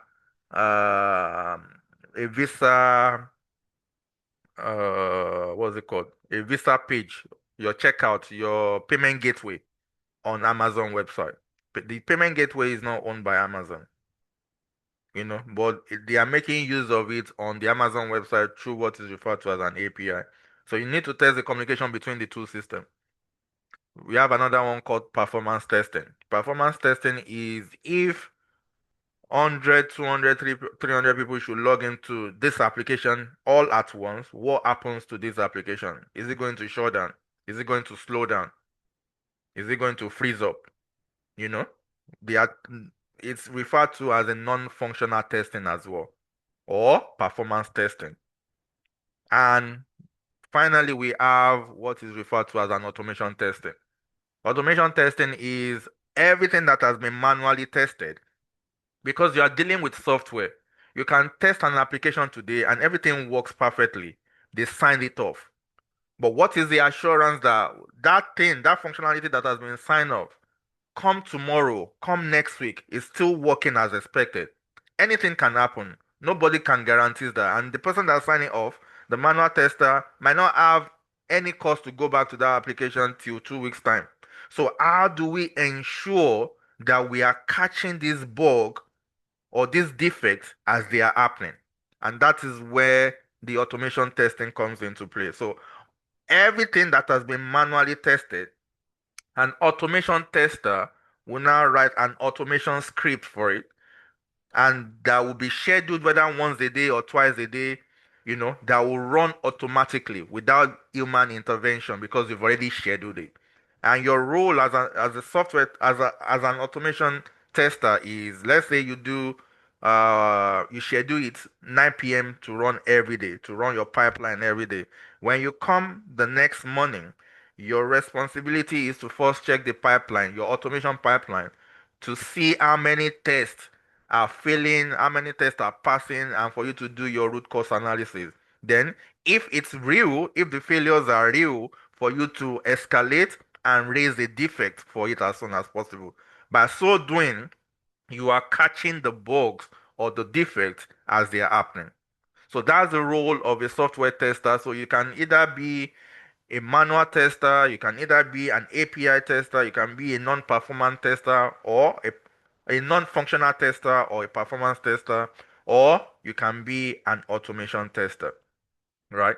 So that is that about software testing as well. Let me just continue with my slide so that we can close this session and ask your question. So back to my slide now, how the career accelerator works. The first one is to optimize your positioning. Phase two is the application discipline, and that is where most of us fall short, right? And the phase three is interview conversion. You know, most people fall in phase two because they don't apply consistently. If you don't apply consistently, then you are not attacking it the right way. So our system forces this structure, to be in effect. Right. So our live project experience, this is not theory. In the project, there'll be team collaboration, documentation, deliverables, real problem solving. So this makes your interviews stronger because you can speak from experience. You don't want to be giving interviewers textbook answers. You do not want that. So that is what the process will prepare you for as well. And your pathway to employment. So there's no confusion. Join the foundation to gain the practical knowledge and the project experience as well. And if you want, to tackle the job market after you're done with the training, then you can upgrade to accelerator, which is optional. It is not a must for you to to upgrade to that. You follow the structured sprints, and finally, within that 3 months of consistency, you secure the role of your choice. Right. That is the whole idea. Anyway. So why our structure works? Number one, low risk entry, which allows you, student, to start without heavy upfront commitment. There's a clear pathway which reduces confusion. There is strong accountability which improve placement rate. Measurable tracking as well, which improves the strategy. And finally, success is not accidental. Success is engineered. Maybe if that would be the takeaway for the day, please take that away. Success is not accidental. you know it is engineered, so you need to work towards it. It's like when we are in school and we have, like me, I don't like maths. We have, let's say, maths exam, and you are reading maths, whereby in maths you need to put pen to paper to solve issues, calculations and all of that, but instead you are just reading it like a novel. That will not work. you know when you put when you put in the work, you are intentional about what you are doing, you get result at the end of the day. Right. So Other benefits aside everything I've mentioned, whether you go for the foundation, which costs £69 per month, or you subscribe to the accelerator, which costs £99 per month. The benefits that cut across both programs is you get the practical training, you get to work on real projects, you get mentorship, you still get to join our community support group, you still get interview preparation, despite the fact that it might be in groups, not one-on-one. Also, you still get two international accredited certificates, one coming from the UK called CPD standards, and the other one coming from America called ACTD, American Council for Training and Development.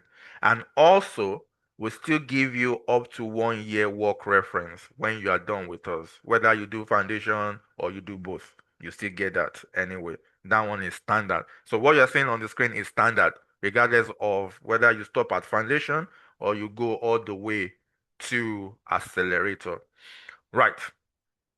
Company starts, 85% of our students, have secured the role, and you can see the start as well. Again, if you want to research more about Learn with Pride, just type it on Google, you'll see it. If you want to research more about myself as well, just type my name, Akin Oladeji, on Google as well. You can read everything. You can see the reviews on Trustpilot. You can see the reviews on our website as well. You can use all these things to make an informed decision if we are the right choice for you. Right. So, if you're ready to start, as you can see on your screen, it says start with momentum and grow with structure, because what we've built is a proper structure that works. And you have total control, as I said, of what you are paying for. The foundation will build your skills. The career accelerator builds your placement discipline, and your transition, can start today if you want that as well. So our courses, one second. All right. So our courses, project management, business analysis, Scrum Master, project management, software testing, all of our courses, the next cohort will be starting the week commencing the 20th of August, the 20th of April. Right, that is when they will be starting. So if you want to reserve your spot, because of the new structure we are starting, we are only taking a limited number of people because of the new structure. So if you want to secure your spot, kindly do so on time. As I said, you have total control of what you are paying for. There is no heavy monetary involvement for you to start your journey now. And why we should be your choice of training provider, this is it on your screen right now. The reason why, because I can tell you categorically what you're seeing on the screen right now, which I'll explain in a bit, we are the first that will be implementing these in the industry. And that is the Learn with Pride AI agent. So there is no excuse for anyone who is really ready to transition. You now have 24/7 support. Whether you want to study at midnight or you want to study early in the morning, that you don't have access to your facilitator because whether they are still sleeping or maybe they are still doing their own 9 to 5. Now we have built our own Learn with Pride AI agent that is knowledgeable on every of the courses that we offer at Learn with Pride. So meaning, if you are stuck at anything that you are doing, whether any task, whatever, you are doing your personal reading, you are stuck, and you cannot reach out to your facilitator, you can log into your AI dashboard that we are going to onboard you on. Ask any question you want to ask. That thing that you are stranded on, it will be resolved to you. It will be resolved for you by the AI agent. If not even more than what you are going to get from your facilitator. You can use it to review your project. If you have a project, you can upload it. It will review your project and tell you areas that you should concentrate on where you're falling short. You can use it to prep yourself for interviews. It is very powerful that honestly you have everything at your convenience. There is no blocker as long as you are ready for the journey. As long as, oh, I'm willing to learn now. There will be no excuse that, oh, I don't have the support. Oh, I've emailed or I've messaged my facilitator for so many times, it's not responding. No, because the answer that you might even be getting from the agent, might even be much more than what you get from your facilitator. It now depends on how you want to leverage on it to get the most out of it. This is not ChatGPT. This is way powerful than ChatGPT. This is not Claude or this is not any of those ones that are available out there. This has been trained specifically on our courses, and anything that you ask regarding your line, whether data analysis, project management, you are going to get the answer. You can submit projects, you can review your project, you can prep you for interview, can give you guidelines for, if you are going for interview. Anything is doable on it, and that is a game changer. You know, that is a game changer that you are looking there, and that comes at no extra cost to you at all. On that note, I'm going to open the line. So if you have any question, please, this is the time for you to raise your hand or for you to drop the question on the chat. And also on your screen right now, you can take the screenshot. The number on your screen right now, if you want to enroll, that will be the number for you to message for enrollment. It's a WhatsApp number. You can only use it to message on WhatsApp. So, any questions, you can raise your hand or you can raise your hand or you can drop your questions on the chat. This is the time, so we are rounding up now. We are rounding up now. So, any question, please ask me now if you have any question.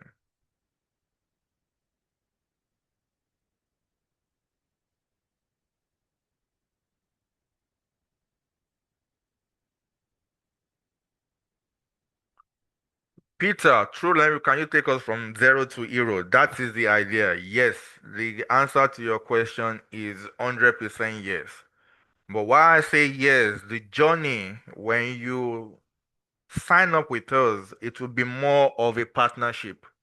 What do I mean partnership? It will be a 50-50 partnership. We are going to do with everything I've talked about.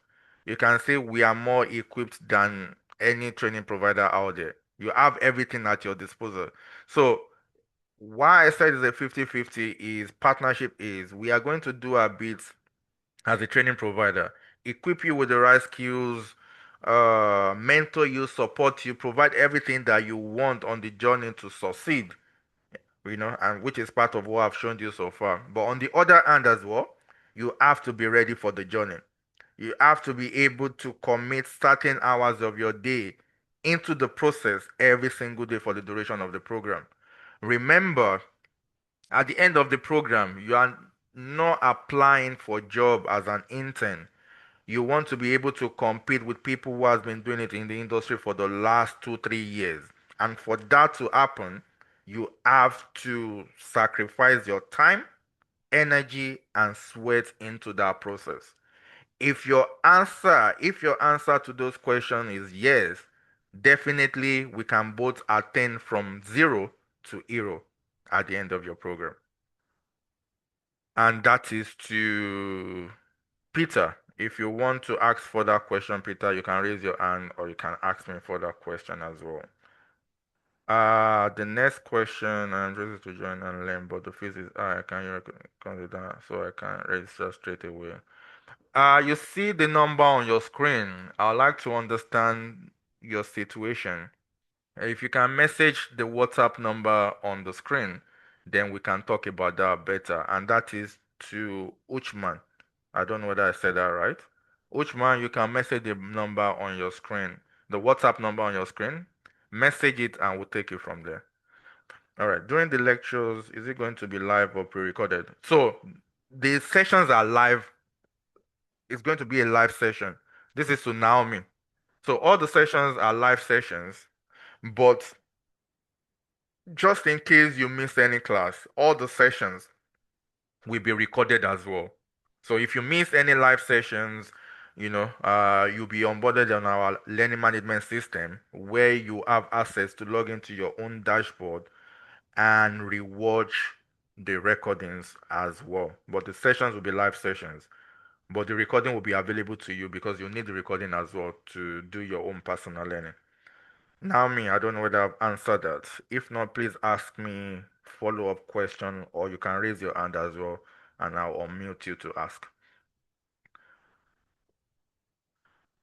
Planning project, Oluwafemi, I'm reading yours now. Planning PM, can I learn a bit of Excel and Tableau in data analysis? Oluwafemi, can you raise your hand please so that I can unmute you? Do you want to, are you saying you want to enroll for project management, but you want to learn a bit of Excel and Tableau? Is that your question? Please help me to clarify. You can raise your hand and I will unmute you to ask, or if you can just send me a follow-up question. Also, you can as well message the WhatsApp number as well. But I just want to get your question so I'll know how to add because the question says planning PM. So I'm thinking maybe you are planning to enroll for PM. Can I learn a bit of Excel and Tableau in data analysis? I think part of the PM, part of the tool they use is Tableau for PM. You are going to learn Tableau as part of that. Am I right? No, no, no. For the PM, the tool they use is MS Project. Right. But part of the tool that business analysis use and they will train you on for business analysis is Tableau. But for data analysis, if you want to enroll on data analysis, then you have the choice of Excel, SQL, Power BI, Tableau, and Python. Lakon, how many hours per week is the training, and can the training have access to recorded training and do have on job support on data analysis, please? All right. So data analysis is twice a week, right? Tuesdays and Wednesdays, 8 p.m. to 10 p.m. So we have some that are once a week, but for data analysis, it's twice a week. Right. And in case you miss any session, this is to Lakon, all the live classes are recorded. And you have access to the recording by logging into your dashboard to the LMS, and you can rewatch at any time of your choice. And also, part of the so you have on-job support for a limited period. Let's say you just secured a job, right? Yes, we can support you for 1 to 2 weeks, just for you to stabilize. But we have another service entirely that focuses on job support for as long as you want. Whether you want support for 1 month, for 2 months, for 3 months, and that will be every day, Monday to Friday. We have that, but that is a separate paid service aside your training if you want that. So if you want to have support on job support Monday to Friday for 2 months, for 1 month, you can have that as well. But that comes at a special price. That is to Lakon. Also, if you want to ask further question on that, you can message the WhatsApp number or you can raise your hand to ask as well. User, I don't know. You can unmute yourself and ask your question. Yeah, this audio, I don't know why it's showing the user User, value. Yeah, that's this, fine. this audio, please. Yeah. All right. What is your question? And then go ahead. Please, in all these things you'll be talking or you'll be saying all this, why, please. My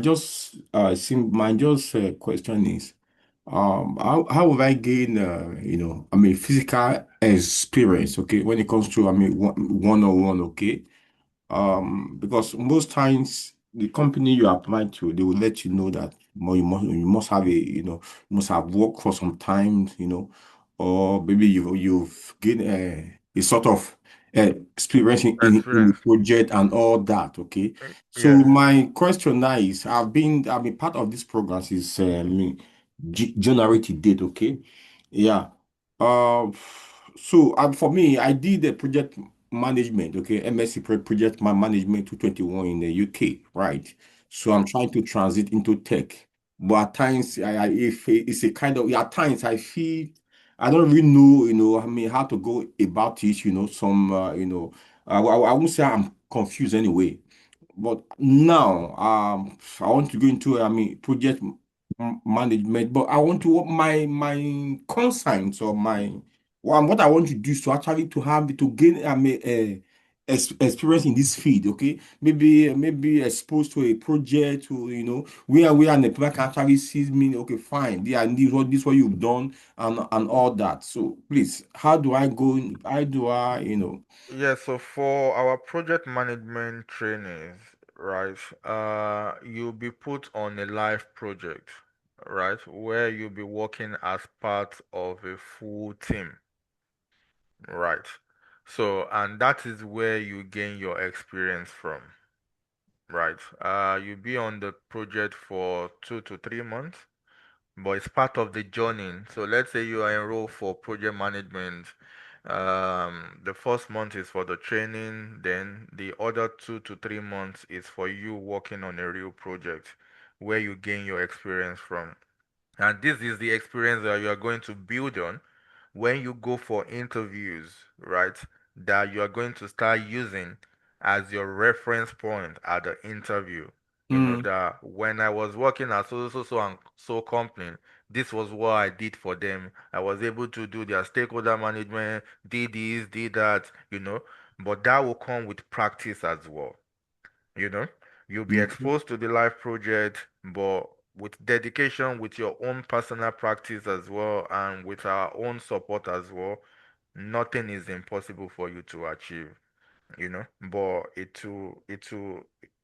you have to be ready for the journey. You have to make yourself available, because where many of us fall short again is because of the nature, especially if you're in the UK, because of the nature of our job. You might be on night shift and all of that. There is not enough time to participate in such projects. And by so doing, you have less experience going into the job market to go and apply for a role with. You know, what I did during my own time, as I said at the very beginning, I was working as a security officer before I transitioned at the end of the day. It was a rotated shift. I can be four on day shift, then go on 3 nights, then off. It was just messed up. What I had to do, because I know if I'm on day shift, I cannot study. Nothing will happen because I'm there standing beside the barrier gate, opening doors for people. I don't have the time to do that. So what can I change? Because I'm looking at a different future.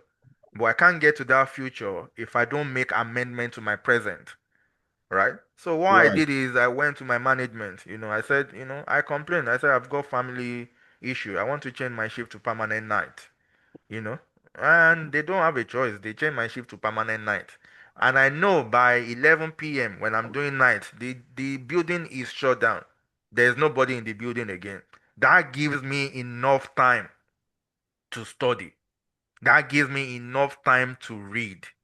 And that was how I was able to achieve my own transitioning journey. So we need to pave way. We need to make adjustment to our daily routine to make that happen. But it is doable and it is achievable. Just that we need to amend one or two things. yeah, yeah. I think I heard you. It's fully understood. I heard you because I am. I work as a caregiver. Okay, I'm actually, honestly, I'm tired of the job. Okay, I'm just tired. So this is what I've been looking for. But I don't know. How will I enroll into it, or how do I don't. Yeah, chat the number, Odion. Chat the number on your screen now. I don't know whether you can see it. Chat it off and we can talk in details how you can go about it. Okay. Yeah, can you see the number on your screen, the WhatsApp number? I think I even You should have it, right? I even screen. I mean, Screenshot, yeah, yeah. Just message that number, then we'll take it from there. okay. I screenshot it, right? Okay. All right, no worries. Yeah. Thanks, Odin. Okay. Thank you. Yeah. All right, let me go to the next question. All right, Lakon, I think I've answered Lakon. Which one? I'm just to join and learn, but the field is can. Oh, I've seen all these ones. Okay. Naomi, can please hold on 1 second for me. I think there is a delivery at the door. 1 second, please. I'll be right back. 1 second, please.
Sorry about that. All right. Sorry about that. Can you unmute? All right, Oluwafemi. Yes. Okay.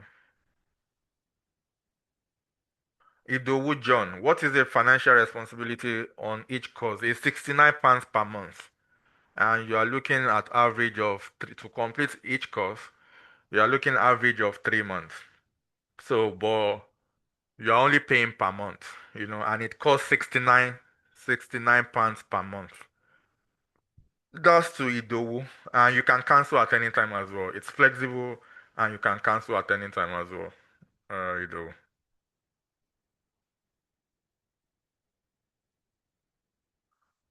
All right, I think that is all. Any other question before we call it a day? Again, if you have questions later on, you remember something you want to ask, just take a screenshot or write the WhatsApp number on your screen down, and you'll be able to get directly to me, and I'm going to answer all questions that you may have. So, any final question from anyone before we call it a day? No. All right. Thanks everyone for your time. Hopefully, I get to see some of you on the journey. Let me see. Is that a question? Okay, no. Hopefully, I get to see some of you on the journey, and it's a journey that you won't regret. I can assure you that. And with everything that we've put in place to ensure that you have smooth journey and support, like the AI agents and all other things that we've put in place, you will not regret it. I can